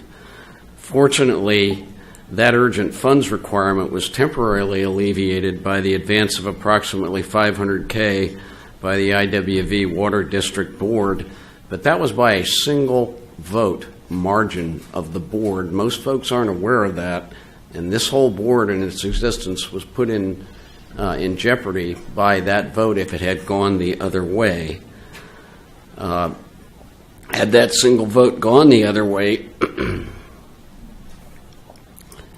this agency could already be facing severe issues in remaining solvent, examining borrowing or other potentially expensive options to avoid having the state take over the development of our GSP, and a likely unacceptable outcome for our valley if that were to happen. With the great news that our Prop 1 grant was finally approved just this week, we still find ourselves at least 2 or 3 months away from actual receipt of funds in hand based on past state grant performance, although they've said that they would try to do this one in 1 month. Nowhere in our supporting documentation provided for the proposed fee are potential cash flow issues discussed, so we don't know if this is an issue, although it certainly has been in the past. Cash flow situation should be addressed in the documentation as it may become the driving factor in completing a successful GSP. Secondly, the chronic overdraft situation in our basin, as defined by Sigma for us, presents an existential threat to our continued vitality and growth. All in our basin should and do have skin in the game, as was mentioned by previous speakers tonight on this issue. That level of community awareness and support for our critical efforts should be encouraged and fostered proactively by this group so that we can all work together to address the issues. This fee option that's proposed may be the only viable one, but what other options could have been or were in fact considered to help garner support and perhaps more equitable assessment to all water users in the valley? I would maintain that exposure and dialogue would have helped more tonight. Finally, I would encourage you to please take advantage of the PAC and our members, our community knowledge and commitment in these critical communication efforts, and thank you very much for your consideration. And I guess I owe my surgeon a debt because he must have done a good job. Thank you, sir. I believe Wes Katzenstein is out of town or had another commitment, so Lyle will speak for the domestic well owners. And next would be Steve Goddard from Searles Valley Minerals. Madam Chair and board members, my name is Lyle Fisher, and I am a domestic well owner, and I represent on the PAC committee. Our second domestic well owner PAC representative, Mr. Wes Katzenstein, had a previous family commitment and was unable to be here tonight. Now, we work collaboratively on what's going to follow here, so he is here in spirit anyhow. I have heard some excellent comments tonight from the public. Some have good ideas, some I don't agree with. Mr. Worth has explained to us why this fee structure is necessary and required to enable us to get to the final GSP. The plan has to be submitted to the state by January 2020 as required by the Sigma law. I believe if the PAC and the TAC had been given the opportunity to discuss this groundwater pumping fee document at our regular meetings, some of these issues that were raised tonight could have already been resolved. Just my thoughts there. I have been a domestic well owner in the Indian Wells Valley for nearly 40 years now, a few months short of it to be exact. In that length of time, the depth to water in my well has declined by nearly 60 feet. The Kern Water Agency measures depth to water twice a year. It became necessary a few years ago to deepen my well at a cost of about $13,000. Luckily, the deepening worked. Sometimes it doesn't. Sometimes you fail and you have to drill a new well. A new well would have cost over $25,000.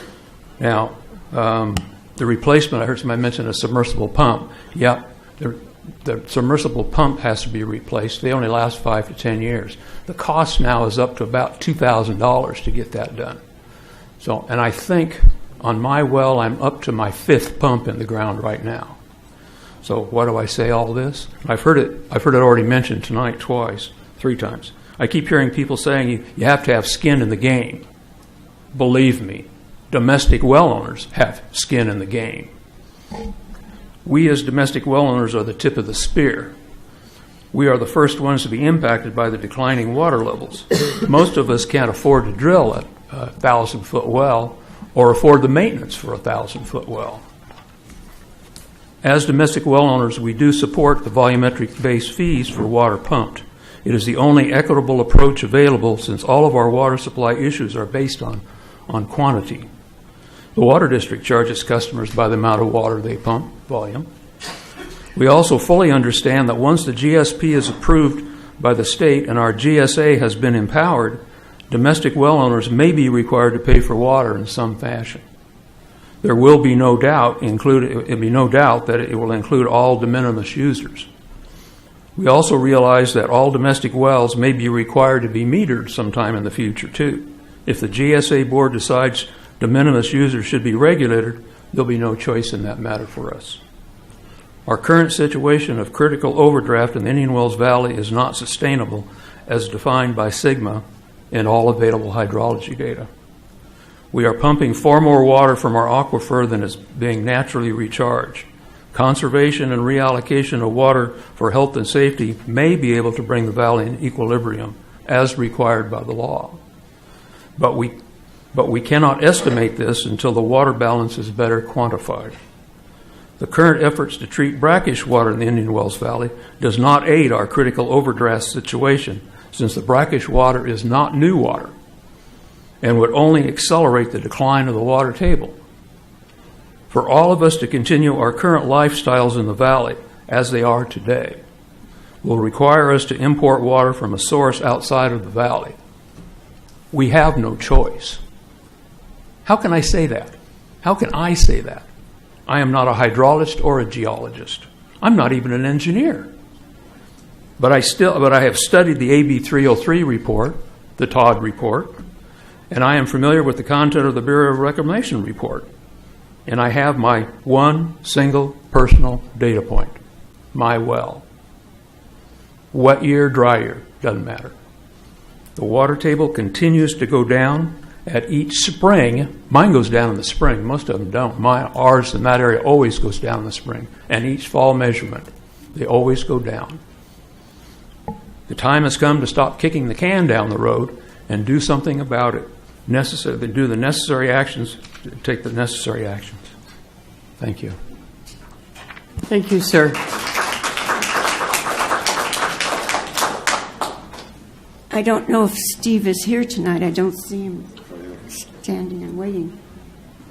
He represents wholesale and industrial business use of water in the Trona area.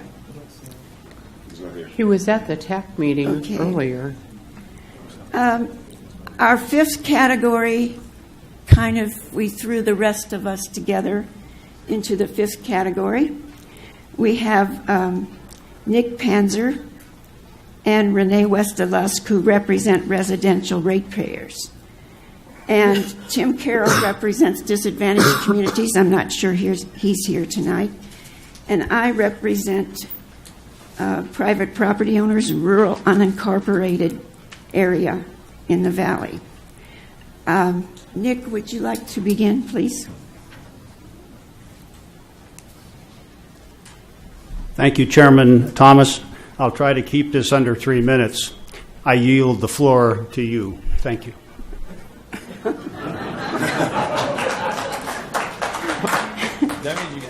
Okay, that was interesting. I did receive a comment from Renee Westelusk. She serves as a volunteer minute taker for our PAC meetings, and she represents residential ratepayers. So she asked me to hand out her comment, which I did, and I'll read it to the rest of you. I have read over and studied the proposed fee assessment of $50 per acre foot.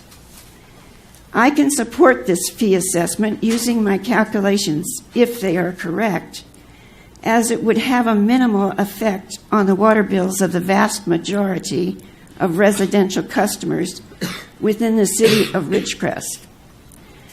I calculate it will only add at the very most less than $10 per residential customer's water bill per year.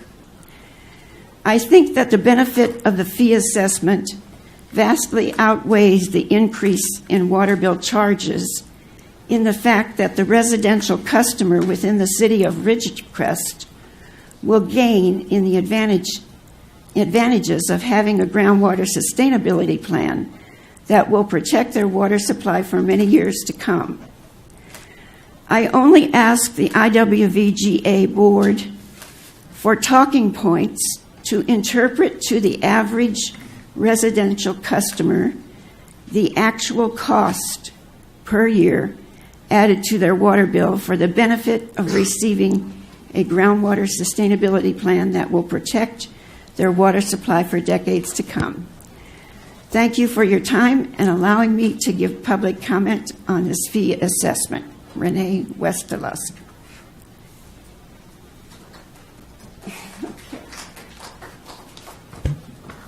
I guess I will be the last. I am a director on Eastern Kern County Resource Conservation District and was appointed as a delegate representative to the PAC by my board. So what I'm reading right now, we had a board meeting yesterday, and what I'm reading right now is from the result of input from 4 board members and 1 TAC rep for East Kern.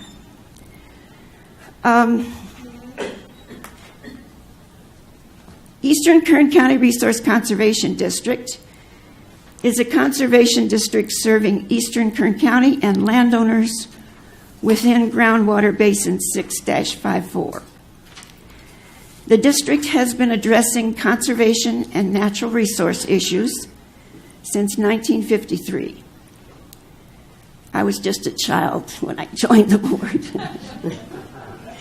We offer the following comments regarding this workshop: the IWV GA groundwater pumping assessment data package and the fees proposed.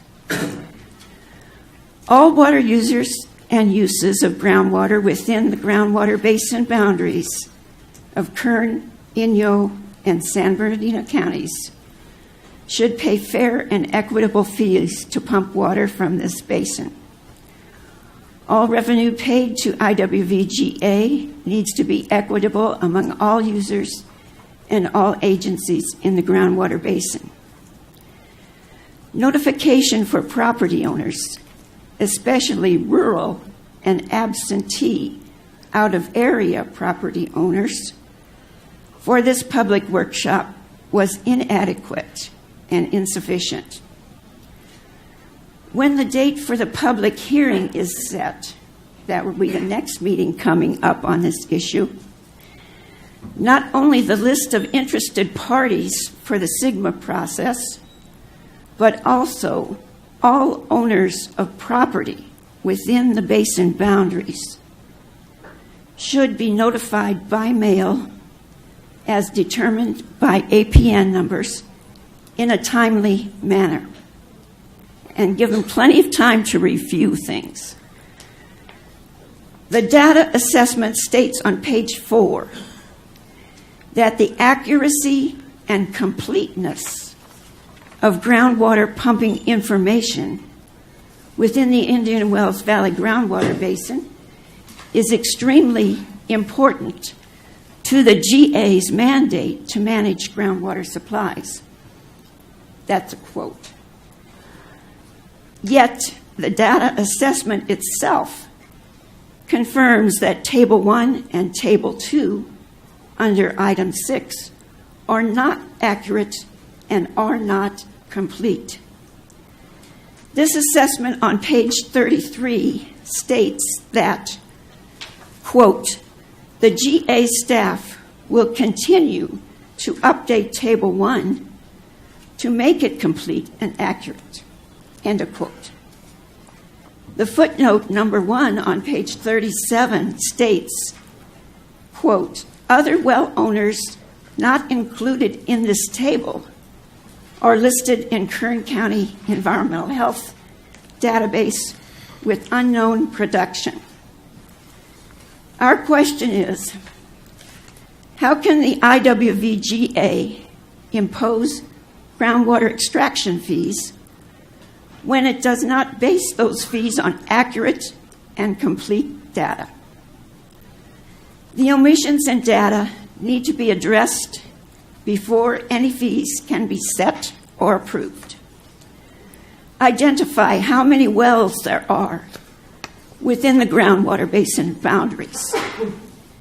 Contact each county to provide a complete list of the number of wells that have been granted permits in each and an identification of the types of wells. This could be done either by the GA or the TAC, whether they are domestic, agricultural, mutuals, co-ops, larger purveyors of public water systems, municipal, industrial, commercial, etc. A clear explanation and chart of current production numbers should be developed. How was the figure of 21,600 acre-feet developed? For, quote, estimated pumping by impacted pumpers, page 4. All pumpers in the basin are impacted, not just those on incomplete and accurate lists.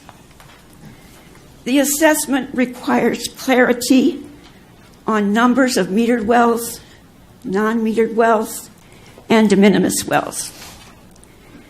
The assessment package note in foot number 2 on page 4 states, quote, it is not presently known how many of the other impacted pumpers have meters. The number of de minimis pumpers is unknown. The criteria for a de minimis pumper must be clarified. Why was the time frame for collecting the fees changed from 17 months in the initial introduction of the fee proposal, which was item number 10 on the IWV GA Board of Directors March 15, 2018 agenda, to 29 months in this current April 5th groundwater pumping assessment data package? Many of the mutuals and co-ops listed, and those not yet listed, may meet disadvantaged community or DAC standards. Will that affect their pumping fees? Accuracy to detail is a critical element in order to ensure public agreement and support. Truth, clarity, transparency, and opportunity for public input must prevail. EKC RCD urges the IWVGA to put trust in the PAC and TAC committees and allow them to carry out their responsibilities and to allow opportunities through these committees for public input throughout the whole GSP process. EKC RCD reserves the right to make further comments regarding this issue. We request that this letter be made a part of the public record and attached to the minutes of the April 5th, 2018 public workshop. Thank you for the opportunity to comment and for your consideration of our comments and questions.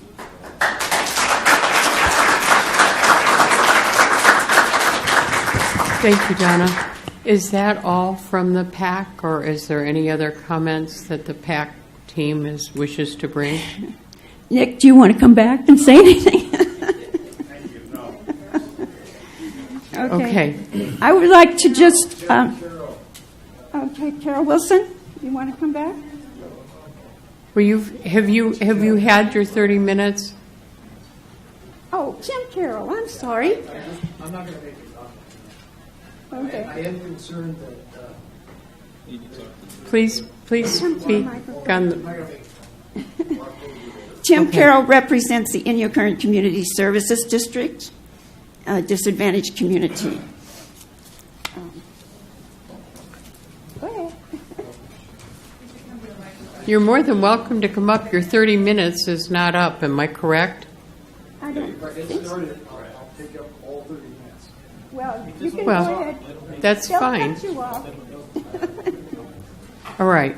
Okay. So Donna, is at the end of the PAC comments? Yes, I would like to thank some of the public commenters who gave us great kudos, and I do appreciate the work of all of the PAC committee members.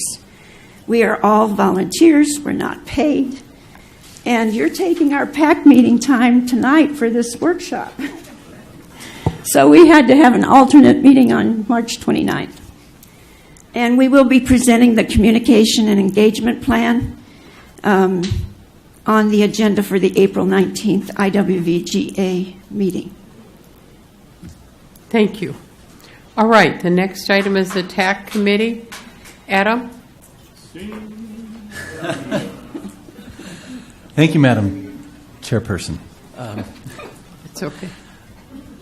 Only if a whole bunch of people tell me that I got to sing for the TAC and or represent the TAC while I sing for you all. But until that time, we did have our TAC meeting today. Stetson was there as well. It was a good meeting. It was another long meeting, but there was a lot of people who did show up, not only for this meeting this evening, but also for the TAC meeting, for good discussions and everything that's coming forward and all that we are doing to get our GSP for our basin put together. I can also say that a lot louder, if that helps. Okay.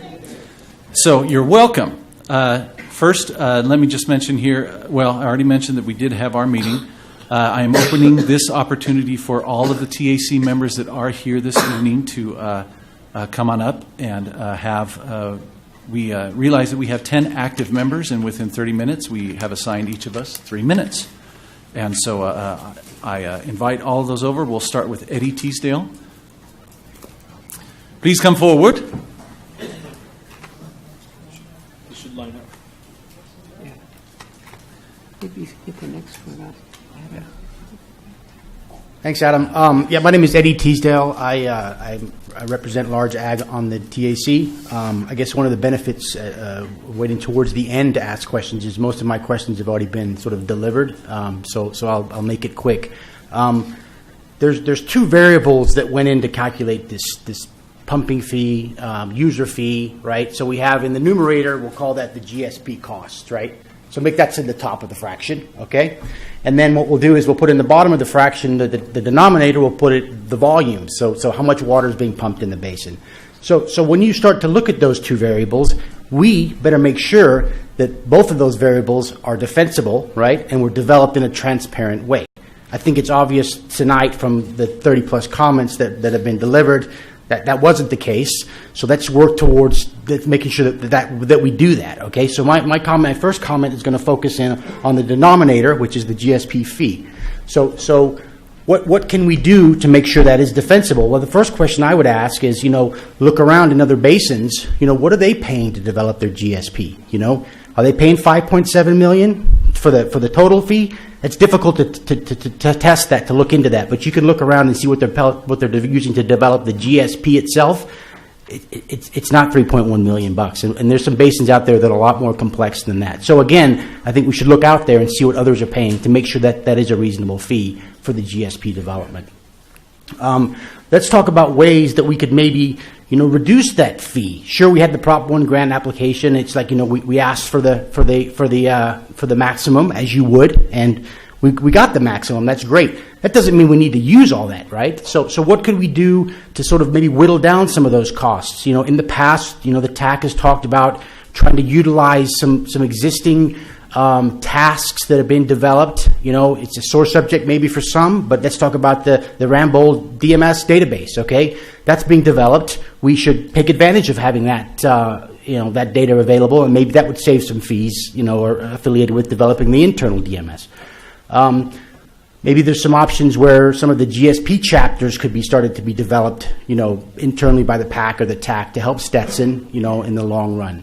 I think another program that's coming out that we need to be positioned for is the technical services contract, that support services contract that's coming through DWR. There's some meetings in April that are coming up, and so there's opportunities out there where we can tap into some additional money to help offset some of these additional costs, right? So the costs affiliated with monitoring wells, pressure transducers, stream gauge data. Those are things that we should be positioning for now. In other basins, they're gearing up for that. So the guidance hasn't come out from DWR on how that's going to be implemented yet, but there's opportunities. So, there's maybe $500,000 worth of opportunities to tap into there. Do I have to stop because there's nobody behind me? Can I keep going? I got 30 minutes. You've got some time. Yeah, good. So those are faster. Yeah. So those are things that we might be able to do to impact the GSP costs. So now let's talk about the denominator. Let's talk about the volume and the volume estimates, right? So we need to make sure those numbers are defensible. Again, they're not right now. Let's talk about where those volume estimates came from. I heard the Todd report. The numbers that I saw were provided by the Cooperative Groundwater Management Group, right? Which is, not affiliated with the GSA, not affiliated with the PAC, not affiliated with the TAC. It's a volunteer organization, right? Where they provided that information in a voluntarily. There's probably error, not done on purpose, with some of those volumes, right? I mean, when you start looking at volume calculations, I mean, there could easily be a 10 to 30% error in those volumes presented. Maybe not, but we need to make sure that's correct. That, as been brought up by others, it didn't include all the pumpers in the basin, right? We've heard a lot of good comments about de minimis users and the Navy and such. I think the consensus is everybody needs to pitch in, and I think that's important. And so just again, making sure that those numbers are defensible.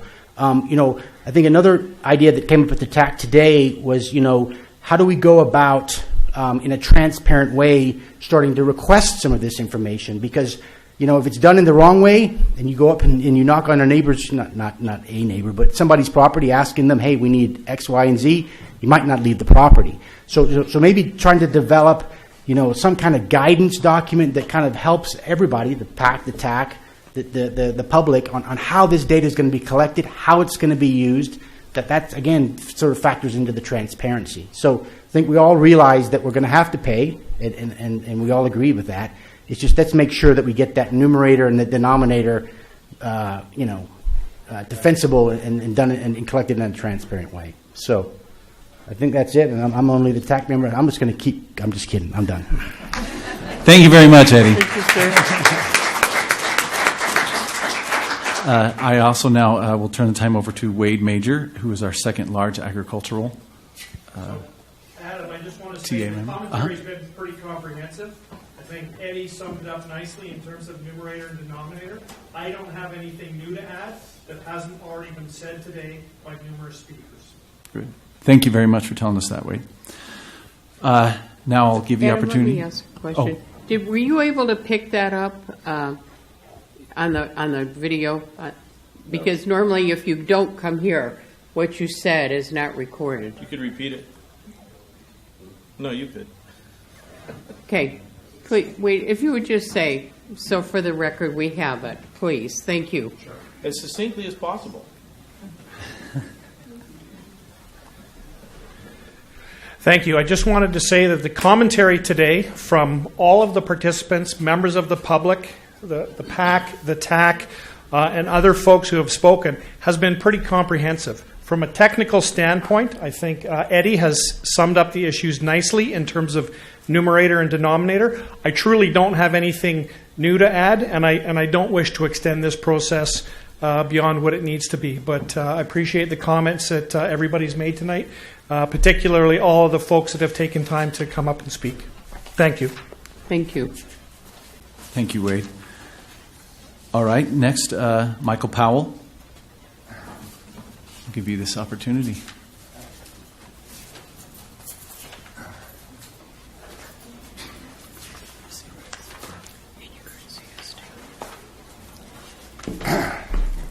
My name is Mike Powell. I'm the general manager of the Lorraine Communities Water District. I'm also a director on the Eastern Kern Resource Conservation District, and I'm a member of the TAC. We've had problems like this up in our water district for a long time, only our wells just went, they went dry years ago. I mean, we started sucking air, and we had to become sustainable one way or another. I mean, and it took a lot of money, a lot of time. The value and the cost of water, as I see it here, has been, the scales are tipped a lot in the wrong direction. And unless you bring that in, right now I've got the best tasting drinking water in the state of California, but according to the Kern County Grand Jury report, I also have the most expensive water too, out there. So, and that's what drives our ability to keep our water supply sustainable. Right now I am sustainable, and I don't want to be the next door neighbor to a unsustainable water or a critically overdrafted basin, and then, have to have me bail them out. So that's just my thoughts on the matter. I think we've made pretty good progress, but I think there are some things that are a little lopsided in the cost equation here. And but I think it can be worked out, because it always can. I don't see any police there like I have at some of our board meetings up there on the hill. So I think it'll work out. Thank you. Thank you. All right. Thank you, Michael. Next opportunity, invite Don Decker to come on.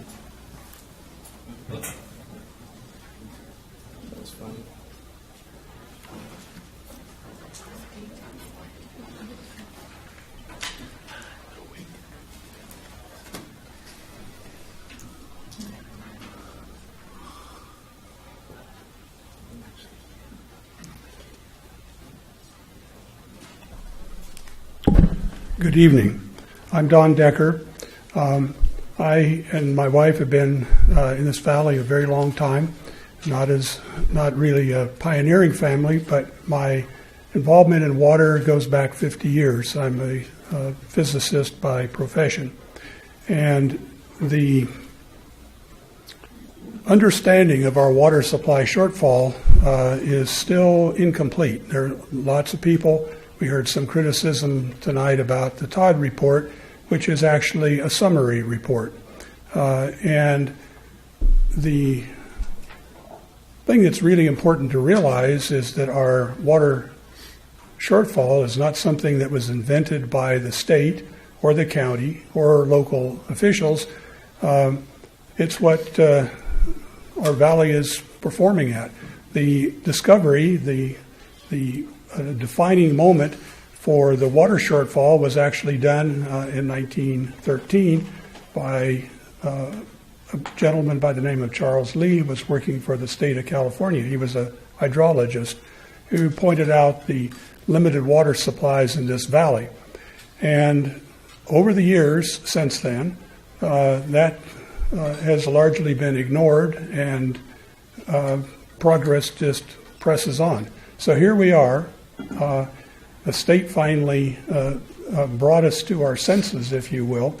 The question of how to fund this enterprise, of course, is all upon our minds. The $50 volumetric fee that has been rather roundly criticized, I would say, this evening, is absolutely the fair way to actually address the shortfalls, whatever they may be in funding. I think that having a fee that is proportional to the water used is clearly the beneficial way to apportion the burden. There's been a lot of mention and indirect criticism, anyway, of the de minimis users who are not paying their fair share. But the de minimis users are actually about 4% of the total. We're a very minor part of the valley's water budget. The aspect that we presently have where the de minimis pumpers are getting off free is really temporary, presumably, although the fees that would be collected from those pumpers is minor on the scale. 4% of the total is not a very large number. I certainly agree that one of the missing ingredients in all of this is the well inventory for this valley.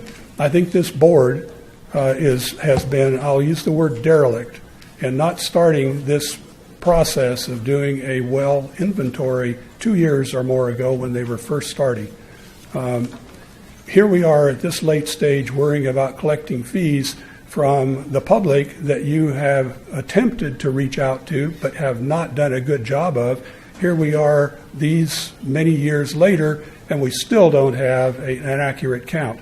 And as a well owner representative, a domestic well owner representative, I've been approached over and over to basically disclose what I know, but there are many systems out there that, frankly, I'm unaware of, even though we're in communication with a great number of our well owners. There needs to be basically a field survey made, frankly. The county water, the county health department records are past just a few years are in terrible order. So you will not extract a lot of the information that you need from readily available sources. In any case, the volumetric fee needs to be, I think, looked at very carefully, not the fee so much, but the funds generated from the point of view of fairness, not to the people paying so much, but the fairness to the overall process we're in. There are many items on that budget that are, I think, indefensible, frankly. And there are many tasks that are there that I pointed out a long time ago are not well defined and I think are excessive. So whether we actually need $50 assessment, I think, is a question. By the way, nobody has said this, but it costs roughly $100 to pump an acre-foot of water to the surface over much of the area of this valley. I don't know whether you guys actually realize that. So that's what I have to say. Good luck to us all. Thank you, sir.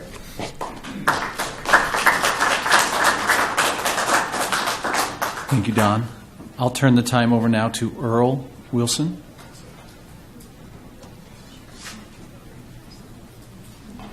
Earl Wilson, TAC member, working representing East Kern RCD. I'd like to thank Don for telling most of what I was concerned about, and that has to do with validating data and finding data gaps and stuff like that. The problem with the de minimis pumper has to be rectified somehow. And even though, as Don says, it may be a small amount, like 4%, it could be as high as 8, could be 10. I don't know for sure, but we need to find that out. And Department of Water Resources would probably appreciate that too. So what's wrong with this? Why hasn't the health department and the permitting system in Kern County and in Inyo too and I'm not sure about San Bernardino, but they've dropped the ball and lost all their records. What's going on? You have to get a permit to drill a well. First well I was working on, I was 13 years old up in Inyo County, working on an old cable rig. You had to get a permit even back then. I won't tell you what year that was, but anyway, that's something that the board has to get started on. And as a TAC member, we need that information. Another item, and this is pretty much directed towards the board and Mr. Johnson over here. What happened to the COSO subbasin? Why isn't that part of our basin here? Do you know where that is? It's on the base. That's the answer. Okay, I'll give my time up to somebody else. And remember, tick-tock, tick-tock, tick-tock. The clock is moving.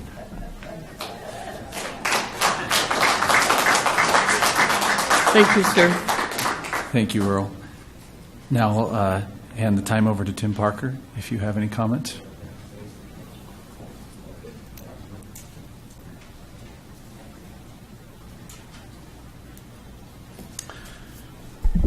Madam Chairman and the board and community, I don't really have anything to add. I think this evening the comments have covered a very broad spectrum.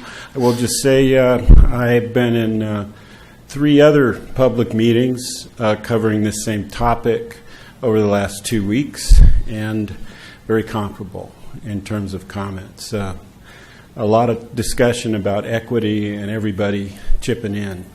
And so I think I wanted to share that with you. I think one of the things that hasn't been mentioned is there are risk management decisions that are kind of the foundation of the direction of that things have gone, and that really I think would be useful for people to understand because it's the Prop 26, Prop 218. Those whole issues are complex, but it helps to explain those things in terms of the direction this has gone with the volumetric charge. Just those are just the only comments I had, and look forward to continuing to move the ball forward on the GSP. Thanks. Thank you, sir. Thank you, Tim. Now we'll go to Stefan Bork. Give you an opportunity if you wish. No comment. Okay. Let's see. Our other member, Michelle Anderson, who represents KCWA, she was not able to come this day. They're quite busy in Central Valley. She's working on some new wells, and so I'll move on to Scott O'Neill.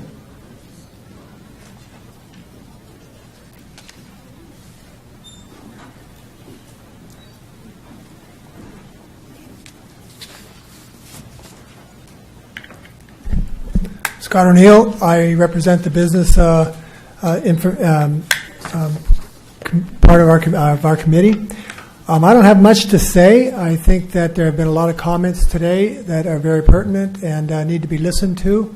I think that I agree 100% with the comments that the fee structure should be based on usage, and I think also that usage should be based on data. And I think there's some gaps in that particular area. I think data is something that's really critical to everything that we do in this project for building our sustainability plan. And I do think I look forward to the conversation we have in the near future with Stetson to assess all the data that we've got available to us and to assess the gaps that we have, that we have to deal with.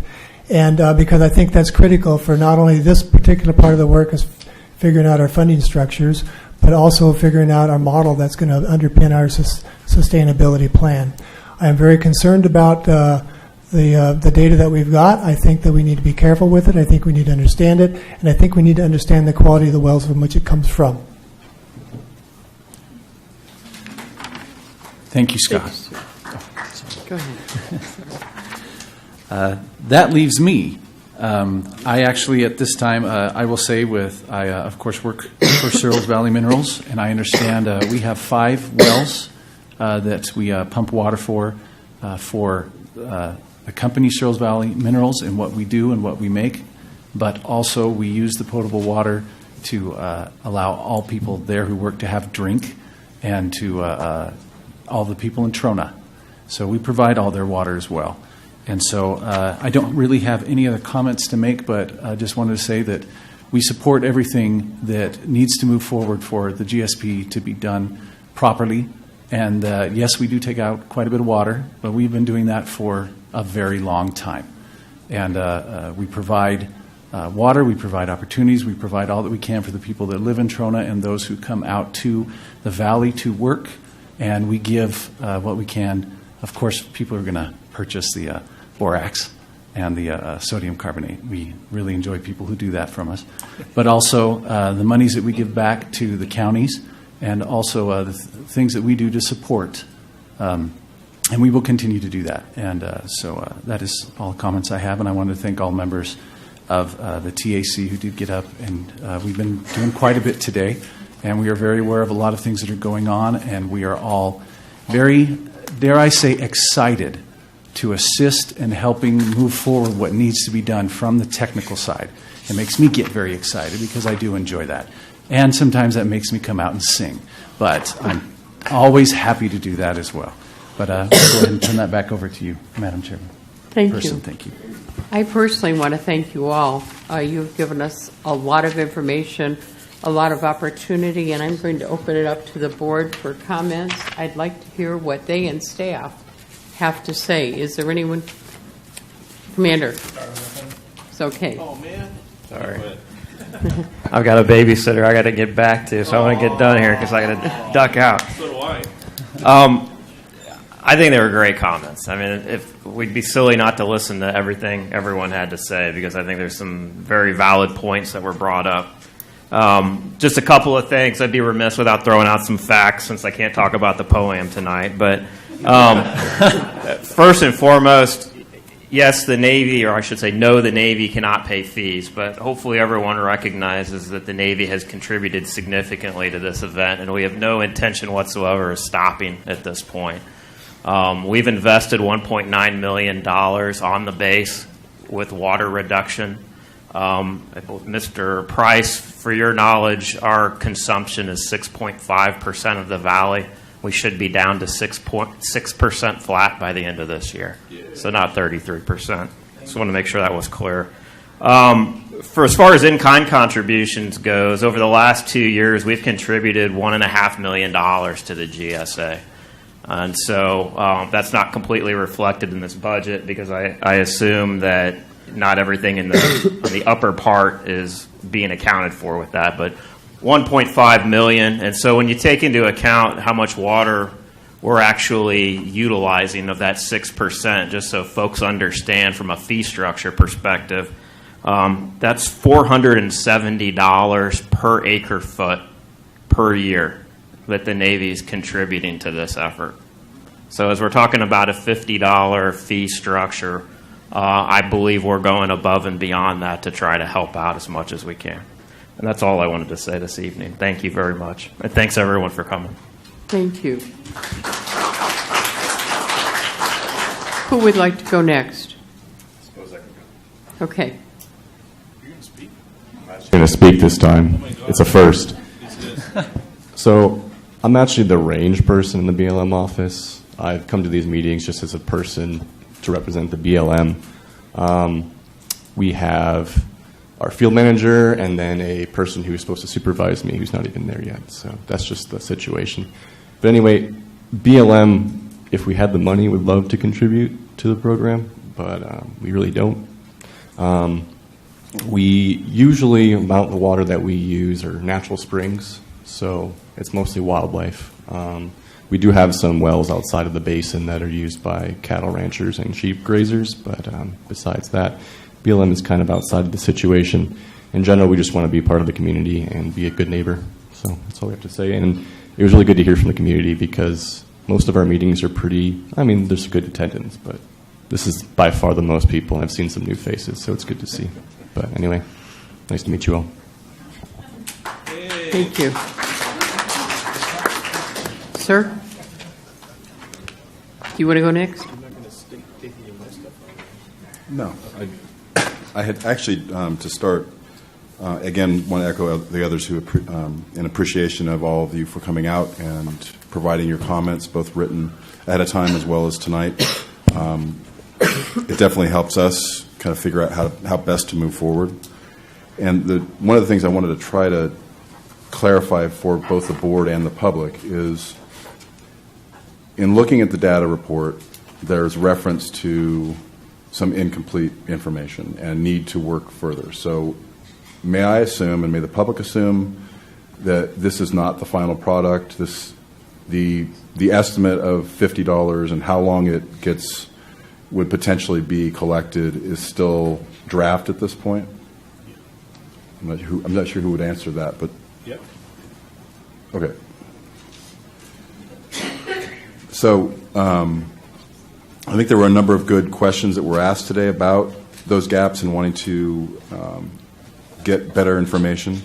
I agree with we should be basing our proposal when we actually do have our actual public hearing to consider whether to adopt the fees, that we should have complete information. I appreciate that the staff's been continually working on this since February to try to develop that information. And I just want to keep going through this process. I do also want to thank the Navy. I had made a note to point out that they have significantly contributed in-kind services that are going to help us with this project and getting this plan done. A couple of the questions I do have from staff, and I'm not sure if it's Jim that answers this or somebody else, but between as you've continued to work on developing these cost estimates, as one of our speakers called the numerator, regarding how much fees we need to generate, there were some changes in the numbers. The first change was an addition of $435,250 in support costs from the water resource manager. The next increase was $210,466 from the city of Ridgecrest for reimbursement of costs, which is almost entirely legal fees, which in their written comments, Meadowbrook pointed out that the retainer agreements with our three general counsels all indicated there would not be payment of those general counsels by the Groundwater Authority, so I kind of have a question as to how that came about. And the legal cost line item, which was previously $100,000, is Mr. Markman's estimate of what it would cost to validate the GSP once it's adopted, has now gone up to $350,000. So I'd like a little bit better understanding of why that increased by $250,000. And then, as I mentioned in the last meeting, when I was participating remotely, the other big part, the biggest part of the numerator is the GSP development costs, which right now it includes what was presented as part of our grant package that went through the TAC and was discussed by the TAC in terms of what should be included in that process of developing the GSP and what it might cost. And while I recognize that there may have been things added to make sure we could take full advantage of the grant amount that was available to us, I know that has been discussed over time, but what I'm not clear about is whether that includes or not, because when we look at the revenue that's listed in the tables that were provided, the $75,000 that the 5 member agencies contributed to create the authority is not included as revenue, and neither is the $250,000 that Kern County received on behalf of this effort from the Prop 1 Distressed Counties grant.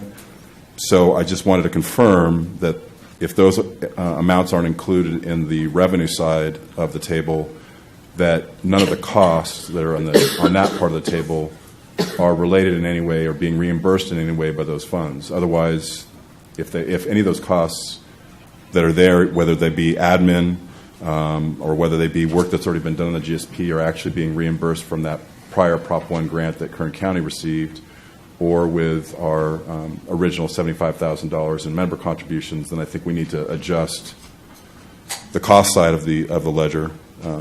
And so those are my initial questions in terms of trying to figure out and making sure, as one member of the public or one of our committees indicated, we need to make sure we have good numerator and denominator, and I agree with that. And so I'd like to get a better understanding of how far along these numbers are right now, what they include or don't include, and why some of them went up in the last month. Okay. Peter? My turn? Please. Or you can answer the question? I was going to. Go ahead. Oh, I don't know. all right. Go ahead. Are we going to answer all of them at one time, or are you answering them? However you want to run the meeting. You're the chair. However you all want it, because you're the listening. chair. I would appreciate it if you would address them now and then. That way you can remember what was said and go on. Oh, my God. I'm addressing them now so I don't have to remember. Thank you.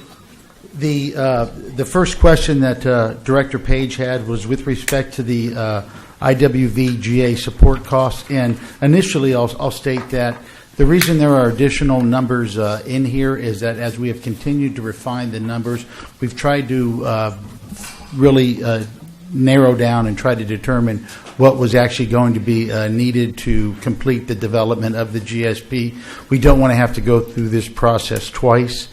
And so when that came up, the Water Resource Manager, Stetson, identified additional costs that they thought would be incurred moving forward as part of the IWV GA support.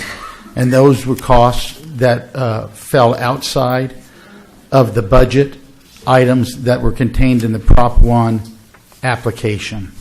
And so that's why they've showed up as a separate line item. If you'd like to talk about the specifics of those, I would direct you to Mr. Johnson.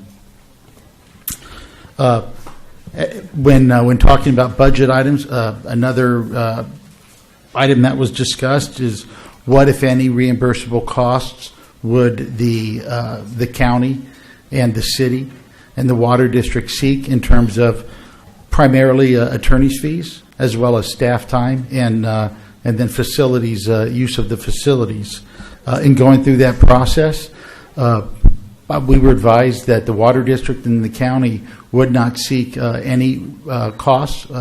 I believe Director Brown has stated that he believed that they were in-kind services, and we were offered as in-kind services, and for that reason, we're not requesting reimbursement from a water district standpoint. I believe the city of Ridgecrest might be in a little bit different situation from the water district, as we are in the business of water, and we believe that this is just part of the water district business, something that we have to do as a water purveyor. And Director Brown can add anything in addition to that. So could Mr. Strand. The legal costs, the first number you saw was $100,000, and as you stated, it was related to what we consider validation costs, and that is an action that would be brought after the GSP was adopted, and any challenges to the GSP would have to be brought at that time. And if the validation action was successful, we'd have some certainty that it was a good, solid document and not subject to further challenge. The other $250,000, this was an estimate. There's been some discussion among staff that you brought a special counsel in, and special counsel, Mr. Markman, he's the attorney that's going to be the one responsible for potentially defending the GSP, bringing the GSP validation action, and defending any other challenges that might occur. In addition, and so he's able to do that, at some point, Mr. Markman's going to have to be brought into this process, and when he is, he's going to incur additional legal costs.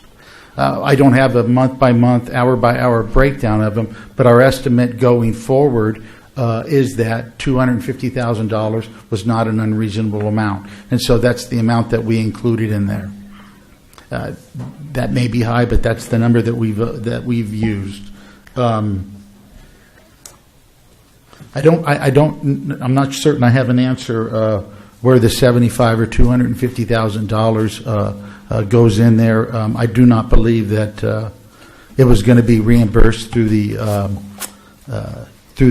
pump fee, but I could be. And I wasn't saying reimbursed. I meant in terms of determining what the gap fund was, I wasn't sure whether any of the cost on the top of the ledger include things that have so far already been reimbursed by that grant or by the membership fees for the authority. That's what I was trying to figure out. I would have to defer to somebody else on that when many of these numbers I'm just going down in was the guy that was putting them all together. I apologize in that regard. Was there anything I missed? No, I think those were the other questions. And before I apologize, before I yield to the next director, there were a couple other comments that were made by members of the public regarding things that we could have been doing previously. One of them was a well inventory. And I will mention that as part of San Bernardino County's process of determining whether to join this groundwater authority, we did a well inventory and looked at how many wells we permitted within the county overlying the basin. I updated that a few months ago, provided that information, I provided it a couple different times to the staff, so they do have that. There are only 2 private domestic wells within our county. Given that San Bernardino County's portion of the basin is within the brackish area, I would hope those people are not actually pumping that water. But there are 2 wells, and when you look at the aerials of those properties, they are desert. They're not irrigated. But we provided that information to staff, so they do have that. And then if I could get an answer from Mr. Johnson regarding those additional costs that were identified. Make sure it's okay. Okay, Jim? Go ahead. Yeah, I'll go ahead and respond. Sure. I'm actually glad to have the opportunity to do this because I don't know how many people got this package, but you all may have some questions. First of all, I want to say that as we were working with the staff to try to put this package together, and as I was working with primarily the attorneys and the managers, looking forward at a public assessment and trying to figure out what that public assessment should be, and trying to make sure it covers all the costs, a lot of things start coming up as to if you really want to look forward, we want to make sure you're covering all this stuff. So we did provide some input to the general manager we were working with and to the attorneys putting this package together. So I wanted to let you know the last thing we want to do with all of the scope and budget we have in the Prop 1 funding, we have a lot of work to do there. The last thing we want to do is provide more scope and budget. But at the same time, if we look at the Prop 1 funding and look at the scope and the work we have there, and we saw things that needed to get done, and it was not included in the Prop 1 funding, we felt it was important to give that information to the staff so it will be included in this process, so that it doesn't show up and you don't have the funding to do it. So that's the first part. The second part, and this is just a bit of a clarification for Jim's, and that is when you look at the attachment to the $435,000, you look at the breakdown on that. That is not all ongoing costs. Some of that is cost that is behind us already. Actually, a good chunk of that is cost that is behind us already that we've already expended that is not covered by the Prop 1 grant. Some of it we've been paid for already, but it's all in the same category, so we put it all together. As an example, for the first item, which is the Groundwater Authority TAC-PAC coordination, that's coordination for all the meetings. We put some money in the Prop 1 funding to cover this type of preparation, the work that will be done, and it's all legitimate. We actually carve the time we have out preparing for those meetings for the work tasks that we have, because essentially a good chunk of the coordination that we do is associated with the work tasks that we have. So it becomes charged to the work task, so that's fine. But when we look forward to the work that needs to be done to prepare for the meetings and do the work that we need to do, we figure that about half of the cost is probably not going to be attributable to Prop 1 funding. So again, I think we used half of the cost goes into individual project tasks, and half of it we figured probably wouldn't be accepted under Prop 1 funding when we really are coordinating the meetings, and travel times and things like that we're doing are different costs that aren't attributable to Prop 1 funding. So that's the first item. The second one was the Prop 1 application. And I want you to understand that when we got the number in there, it's $103,000. A good chunk of that was preparing the application. It's not available for reimbursement, so we had to put it down as cost going forward that is not covered by Prop 1. That's what this is. I think it was $45,000, $50,000. The rest of it is in coordination with the staff. One of the things we're trying to figure out, I think I've reported to the group before, we did receive a template of the agreement with the state. And that's what we've got so far. In that template, there is actually quite a bit of administrative work that needs to be done to administer that agreement. Progress reports have to be prepared, invoices have to be prepared, and you have to coordinate it all with DWR staff. We've put some money in here to do that. We would rather, honestly, we would rather not do it. We would rather have staff do it, or general managers do it, trying to coordinate all that. We definitely need to be involved on the progress report side, but we are trying to provide as much help as we can to make sure these things are done and putting in costs for this in case we have to do it. Because what we've seen so far is there's things that come along, and to help get things done, we are applying time and effort to get that done. So that's part of that. Part of it is past costs for the application, and part of it is anticipated to administer that grant fund so that we get the money coming in. Again, we can't charge that back to Prop 1 funding. They just won't let us. Schedule, budget, and maintenance. In preparation for the schedules and the schedule maintenance we do, there's no place really in the Prop 1 funding to charge them for our schedule, coordinating our schedules and keeping things on track for all of our work tasks. So some of it we can charge to the projects, and again, some of it we can't. So we carved out some, and because we just didn't believe that Prop 1, the DWR, would accept our cost for some of this scheduling and coordination. Again, this is going through the end of the GSP. So those are the big items. The groundwater pumping assessment. A little bit of money already been spent to coordinate putting this package together, getting ready for this workshop. But again, some of the things we've talked about here today, inventory of the wells and finding all the folks on the wells and get all that stuff together.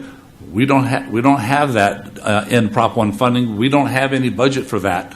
Actually developing the assessments and getting the assessments out and working with the staff to make sure that they go out and getting them paid. We don't expect that we're going to be directly involved in that, but we've got some funding in here to support those efforts. So that's looking forward to try and actually implement this whole assessment. That's why that's in here. Then the last two items, data management coordination and CASDM coordination, those are just items that we've worked on in the past that we've already done that are not in the Prop 1 funding. They're not big items, they're small items, but they're things that we've done, already completed, moving CASDM out of the coalition group and into the Groundwater Authority. Things that have been done there, those are just costs that we've done so far that aren't included in the Prop 1. So that's where that list came from. The attempt was to try to look forward and say, okay, look, there's certain things we've done that we can't charge to Prop 1. We've got all that in there. Then we're looking forward on those items to make sure there's funding there to get this stuff done. And if we don't have to do it, it won't be spent. This is only in case we're asked to provide support for that. So I hope that answers the question. Yes. Yeah, I can cover your question regarding why the city is seeking reimbursement for some of our costs. The city is providing in-kind services. Those services are staff time that's already baked in, my salary, Rick Charlon's salary. The county, most of their staff time in kind is current staff that's on the books. Where our problem is that we are now incurring significant costs in legal fees that are outside our normal budget, which is creating a little bit of an impact that we have. So we felt that it was somewhat justified to ask, because the GSA is a new government entity that has the ability to tax, and it just seems that if we are going to be moving forward providing this extra funding out of our budget, that we should get reimbursed at least partly for some of the costs that we're incurring, at least on behalf of the citizens of Ridgecrest, because most of the citizens already pay water bills that's going to be covered through the Indian Wells Valley Water Districts. It almost seems like the citizens are getting hit twice. So that's the reason why we're asking.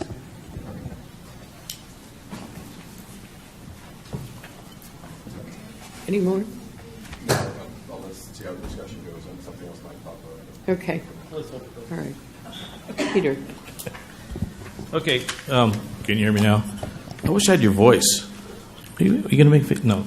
Okay. So first off, I do thank you guys for coming. This is very important, and we wanted this workshop.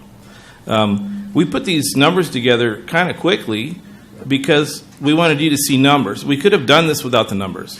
but it wouldn't have been meaningful. So the numbers here are the first shot, okay?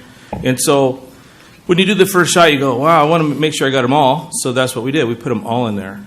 I just did some quick calcs, and it's nothing's definitive. The reason we're having the workshop is to get information so that we can make better decisions. Maybe change our tack, not the tack, but our tack. Is that right?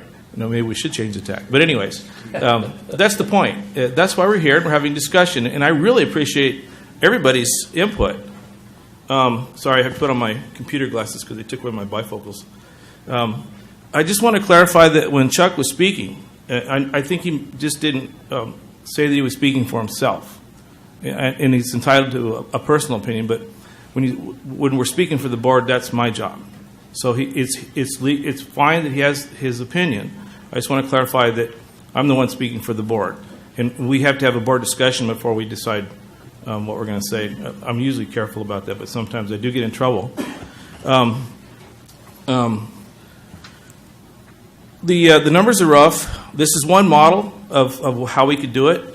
Nothing's off the table in my mind of what we can do. Rod brought up some excellent ideas. And we, the Water District, have looked at this path of water trades. And you can have 4 or 5 or 6 or 7 trades before you actually get the water. And you get a percentage of the water you started with. So it is really expensive, but it's not impossible. The other thing is that the brackish water numbers, they come out to about 400 and change. Am I right? Close? Yes? I'm looking at the guy behind you with the bald head. Anyways, that's a really good number. And the reason is because our numbers to produce water, give or take however you look at it, is $240 to $280 an acre foot. The brackish water, $400 an acre foot, that's really close in the water world. The original numbers we had was 2,500. We did this study, a pilot study a long time ago. But things have changed. Processes have changed, and we have people that would take the tailwater. That's a big deal. And it's highly probable and highly possible. So those are really good things to keep in mind. So it's not so dreary as it sounds. It's just a pain in the butt to get here, okay? So it really is, because I'm sitting too long. So I'm in favor of talking to the people being impacted. Quite frankly, I think everybody's being impacted. But I think ag is being impacted directly as well as the water district. So absolutely. You guys have great ideas. Let's talk. I really appreciate Pat. Are you still here? Sorry, got glasses. Yeah, I need glasses too. Anyways, really liked the way you defined the impact, how it affects you, how your cash flow works. I've been in business for 40 years. It's all about cash flow. I don't care about my profit. If I don't have cash flow, I'm dead in the water. That must be a pun, right? Dead in the water. But it's true. I didn't realize you guys had a 2-year lag. God, if I have a 1-month lag, I'm toast. So I don't know how you do that. I'd like to see your model. I'd like to get that one. The ability to borrow money, we have that ability, and I don't see that off the table either. Okay? Everything's possible. This meeting is kind of to ground truth the possibilities and hear what else we didn't hear. Yeah, it's kind of cumbersome to come to these meetings. I wouldn't want to come if I didn't have to, and probably wouldn't. But it is good that we are here and you guys are taking your time. Let me see what else. Skip, I love your tempo. You didn't use any large words tonight, and I was totally disappointed. Troglodyte could have come in there someplace, all right?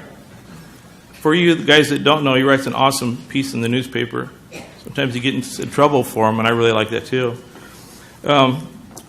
Anyways, that kind of sums it up. One last thing. The final number, the $2 million and change, whatever it was, I can't remember, $2 million and change, the gap. I just did some quick calcs, real quick, and so this is to tell you where we're at. Well, we made this assumption of a 20% or whatever it was. What was it, 20%? Reserve, yeah. Well, let's say we make it 10. Woo. Well, that makes a $500,000 difference, I think. Is that what I came up with? Whatever it was. So if we change the reserve to half of that if we don't give the city $210K. By the way, it is incumbent on you to ask for that money. That's exactly what you're supposed to do because you do represent the city, and it is incumbent.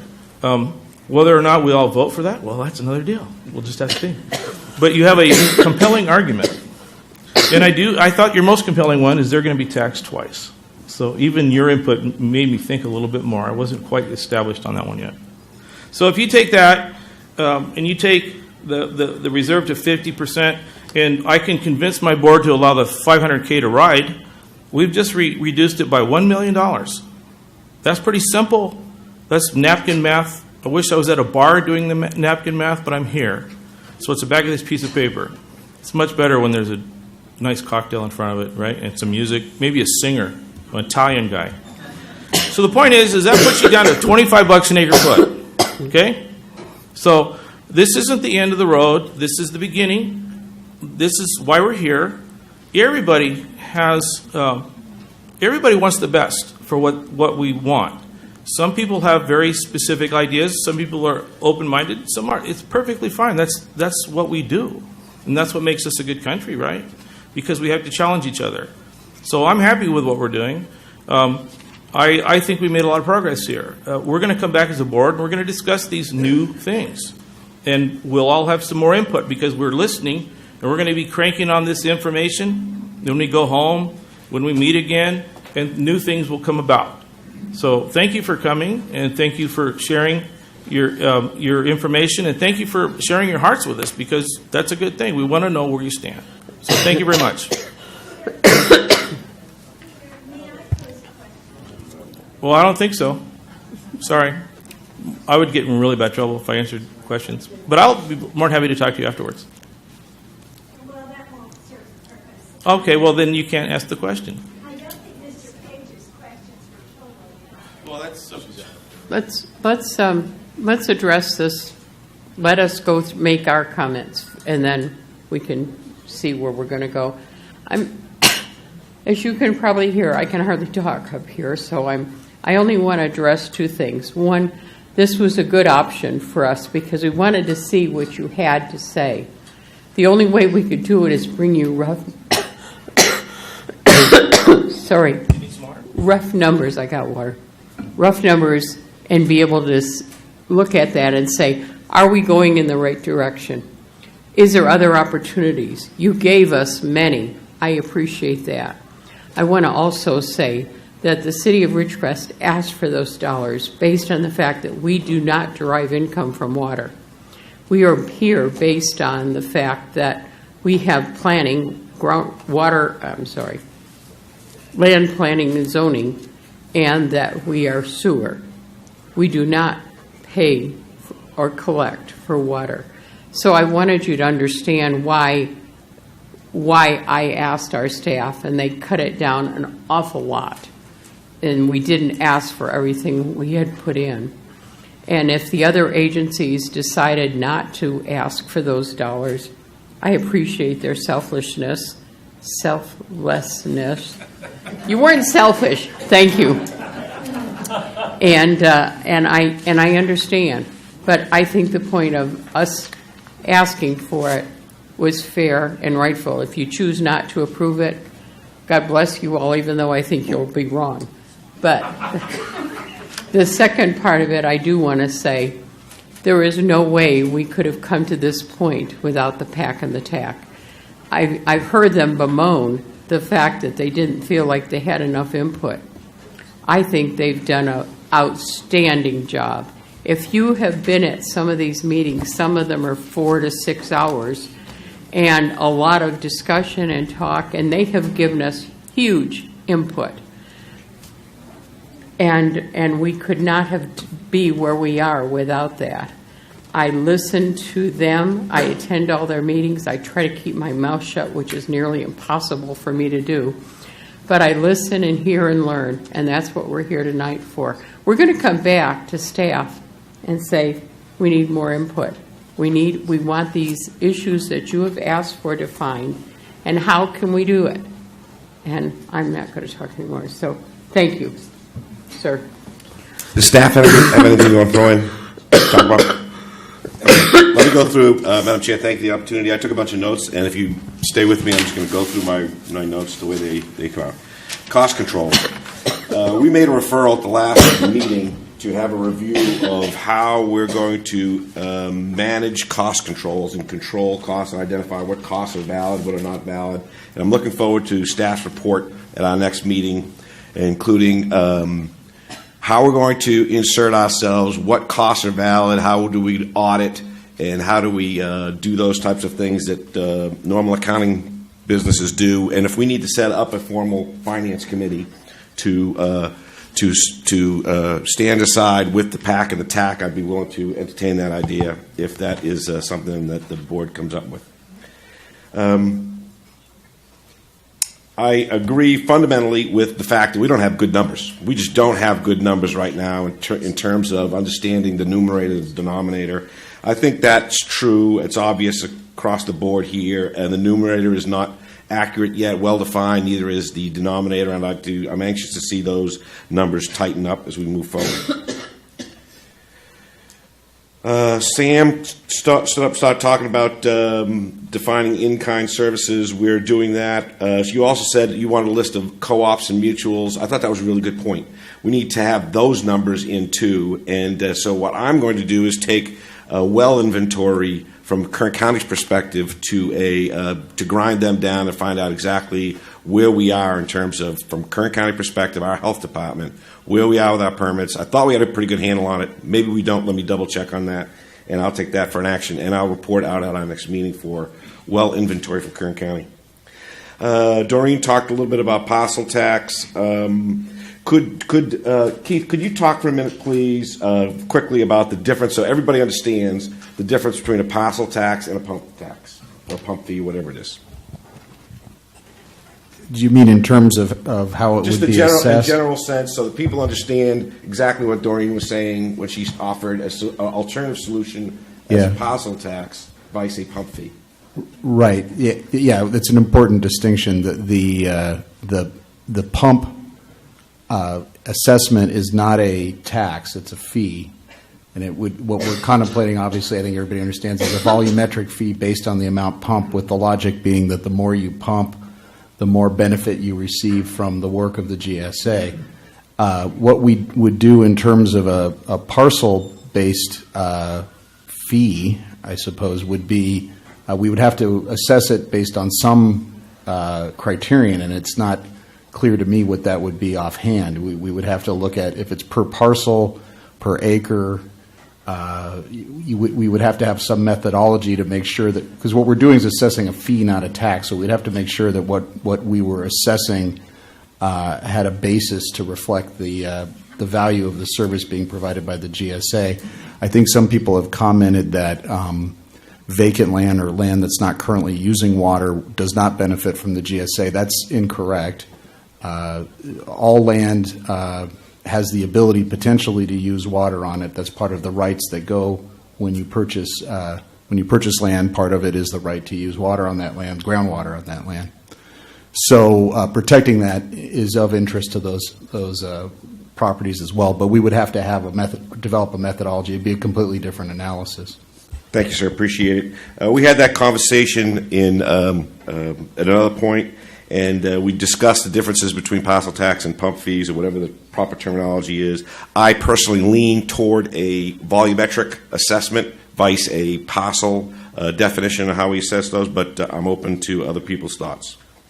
Mr. Stiefvater talked a little bit about importing water. I agree completely. I don't think we're going to get out of this without importing water, and building that infrastructure to support importing water is going to be something part of our GSP, and I'm looking forward to an in-depth review of that and understanding the costs associated with that and how we're going to do that. And I can assure you, sir, we're looking at it from a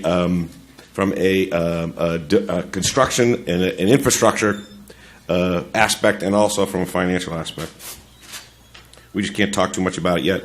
One of the farmers talked about the need to have farmers into the solution, and I'm going to talk about that at the end because I agree completely with it. Mr. Nugent talked about a 30-50% increase in water cost. Yes, and one more thing that's important what he said, I thought, was how does that compare to other basins and how we're doing that? And I don't think we really looked at that aspect of how we're developing that GSP yet, in terms of what other people doing in all these different categories and how are they doing it compared to what we're doing it, and balancing it like a sanity check, saying that it makes sense or it doesn't make sense. I think we need to take a look at that. Budget committee, we talked a little bit about control costs. Mr. Josh Nugent referred to a letter from Mr. Schweitzer, which said importing water, brackish water resources could be developed for unusable water. Well, we're looking at that. Mr. Hoffman, good points. I agree with you on the 20% reserve. I think we just pulled that number out of the air. I don't know where we got it. It's $900,000, and I don't think that's a fair and really. When we're talking about, if we're going to charge people money for stuff, we need to know exactly what we want that reserve to do and what its design is, and that should lead us to a determination of how much money we need in that in terms of percentage. You also brought up issues about legal issues between a Prop 26 and a Prop 218. Keith, could you talk about that real quick? His perspective, I think, differs from yours on how we're going about this in a general sense in front of terms. Well, this is Mr. Hoffman's correct that this fee is a fee and therefore is governed by Prop 26. Fortunately, the Supreme Court recently provided some clarity on these kinds of fees and has indicated that they're not covered by 218, in my opinion, in the opinion of the court.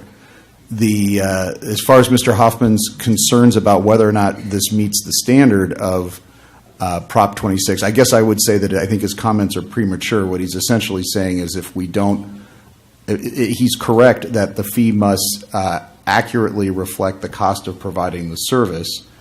And his complaint is that he's got some issues with what's being considered as part of the fee's costs that are being covered.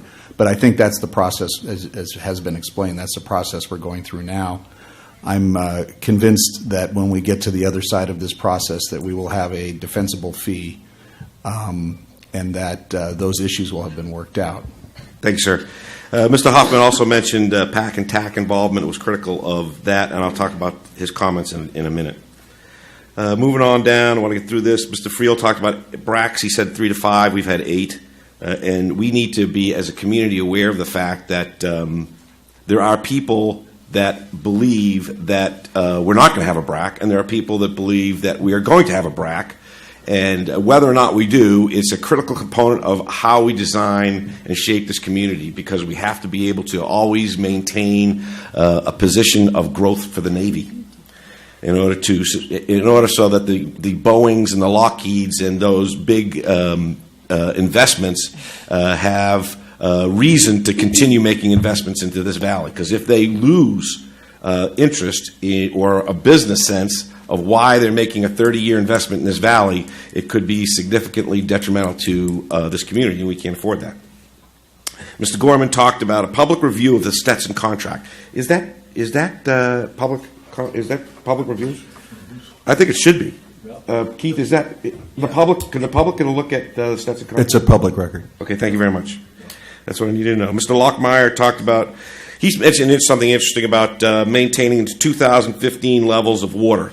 What he said is that Sigma says you need to create sustainment, a level playing field, and that level playing field was defined by the volume of water we were using in 2015. Then Mr. Gutierrez, who was the original DWI guy who was giving us information, said, yes, that's accurate. Since he left, we've gotten clear information that that is not correct.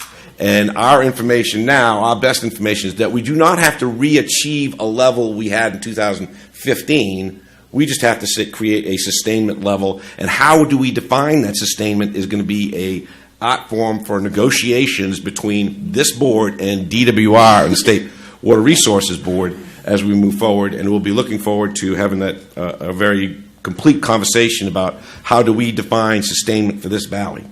Can I add something to that? Yes, sir. Yeah, it has to do with avoiding undesirable results, as everybody knows. And the something to focus on is one of the undesirable results is declining water levels. Right. But what I wanted to draw your attention to is I think the phrase is unreasonable and unnecessary declining water levels. So getting to the heart of it, and that's what is unreasonable and unnecessary is for this board to decide. Right. So that's a negotiable item that we're going to leverage to the maximum extent possible. At least that's my thought.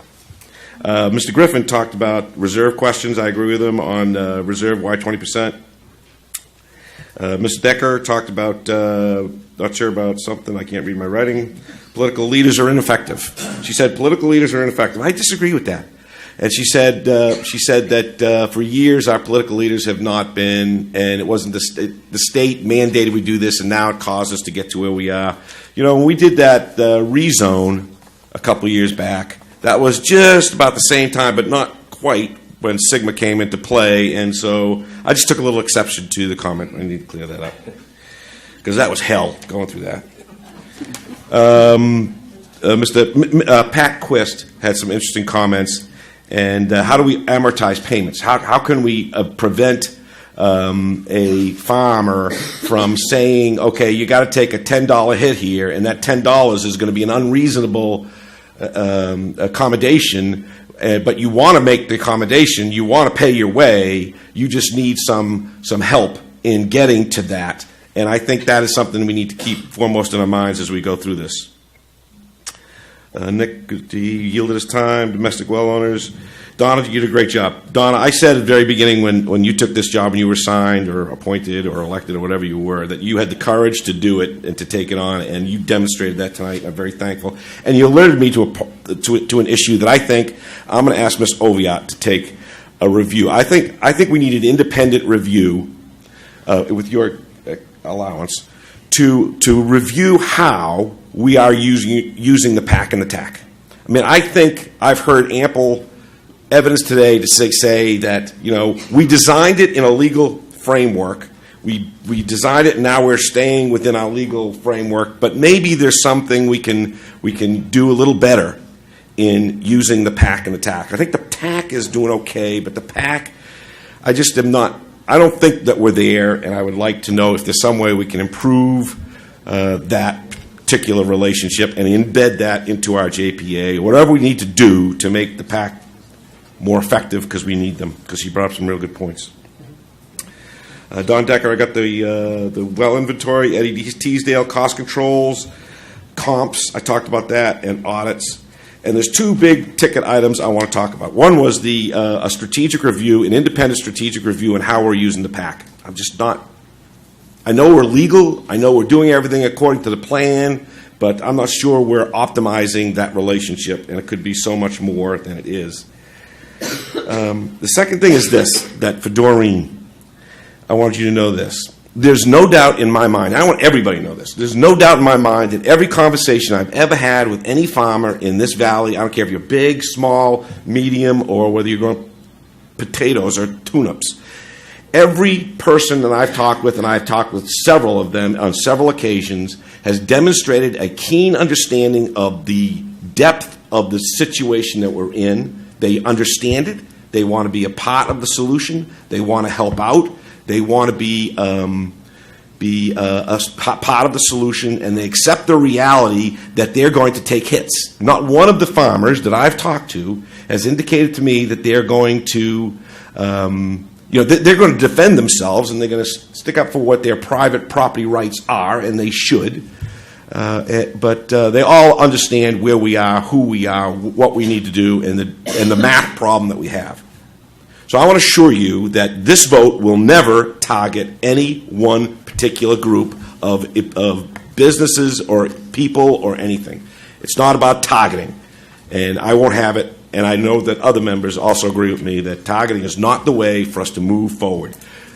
You're going to have to pay your fair share. Your fair share may be defined as more than others, but I'm convinced that you understand that. I'm convinced that you want to do that, and I'm convinced also that I'm going to give you every opportunity to fulfill that. I think that's all I had for right now. Thank you. Yeah.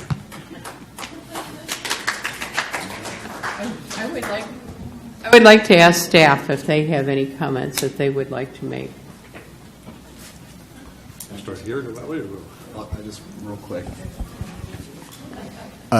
staff's also been listening to the questions from the public, and this obviously is not going to be our last meeting on the topic, so I expect that what we've heard will inform our next presentation.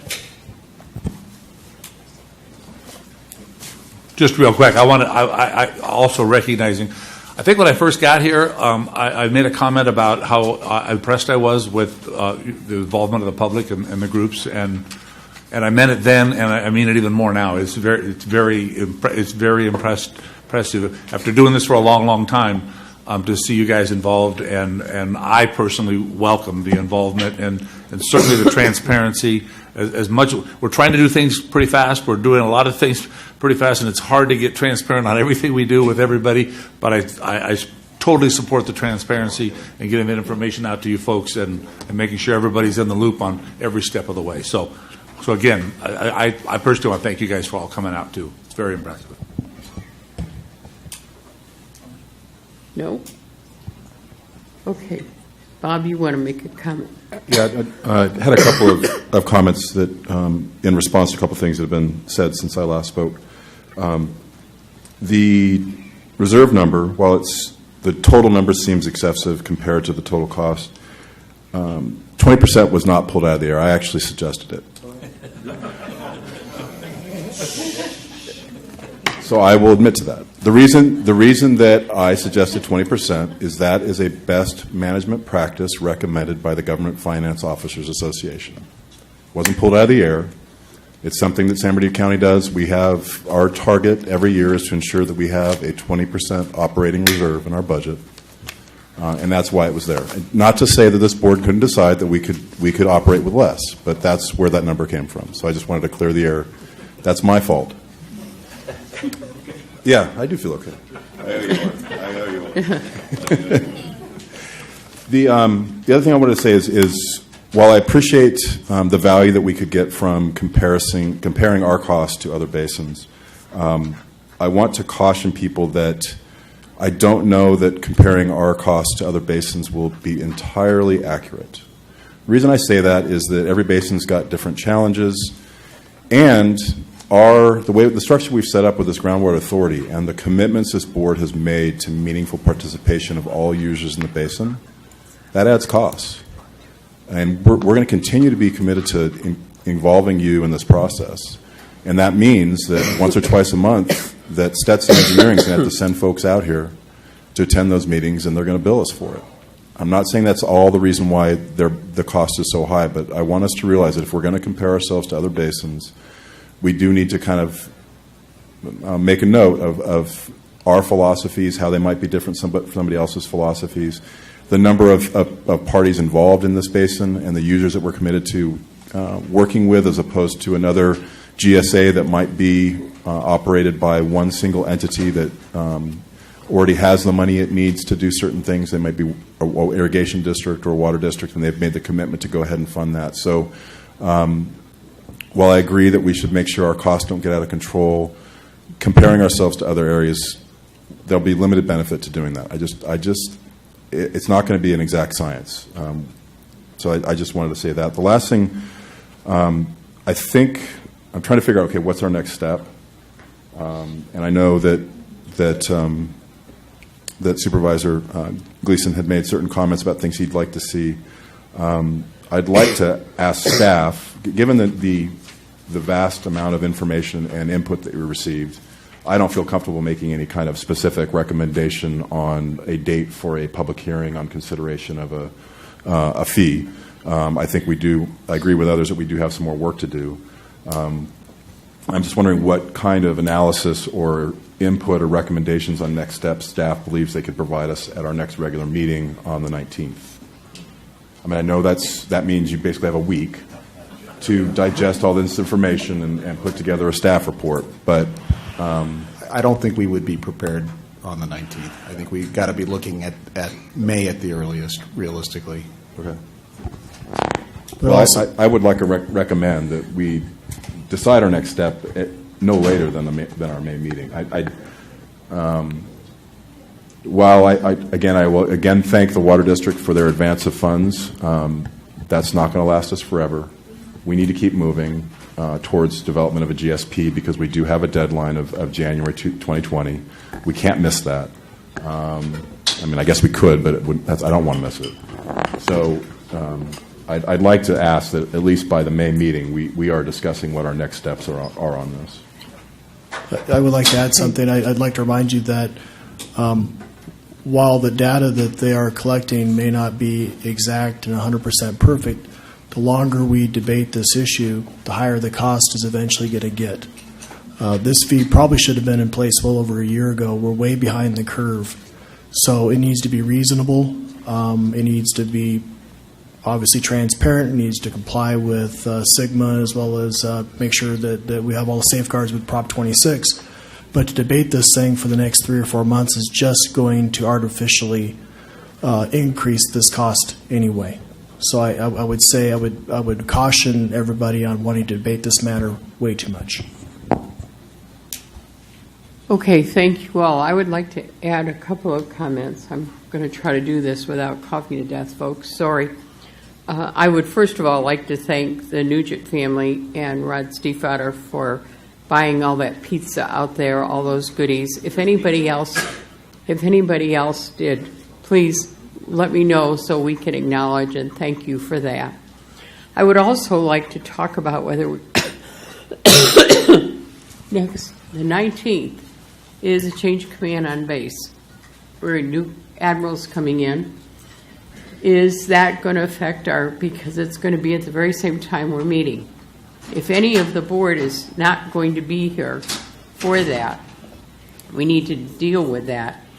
If we want to look at, is there a reason to meet on the 19th with considering, given the direction you all have been given to come back to us, would it be better to go and move our meeting to May? Will that give you sufficient time to bring everything back to us and make good decisions?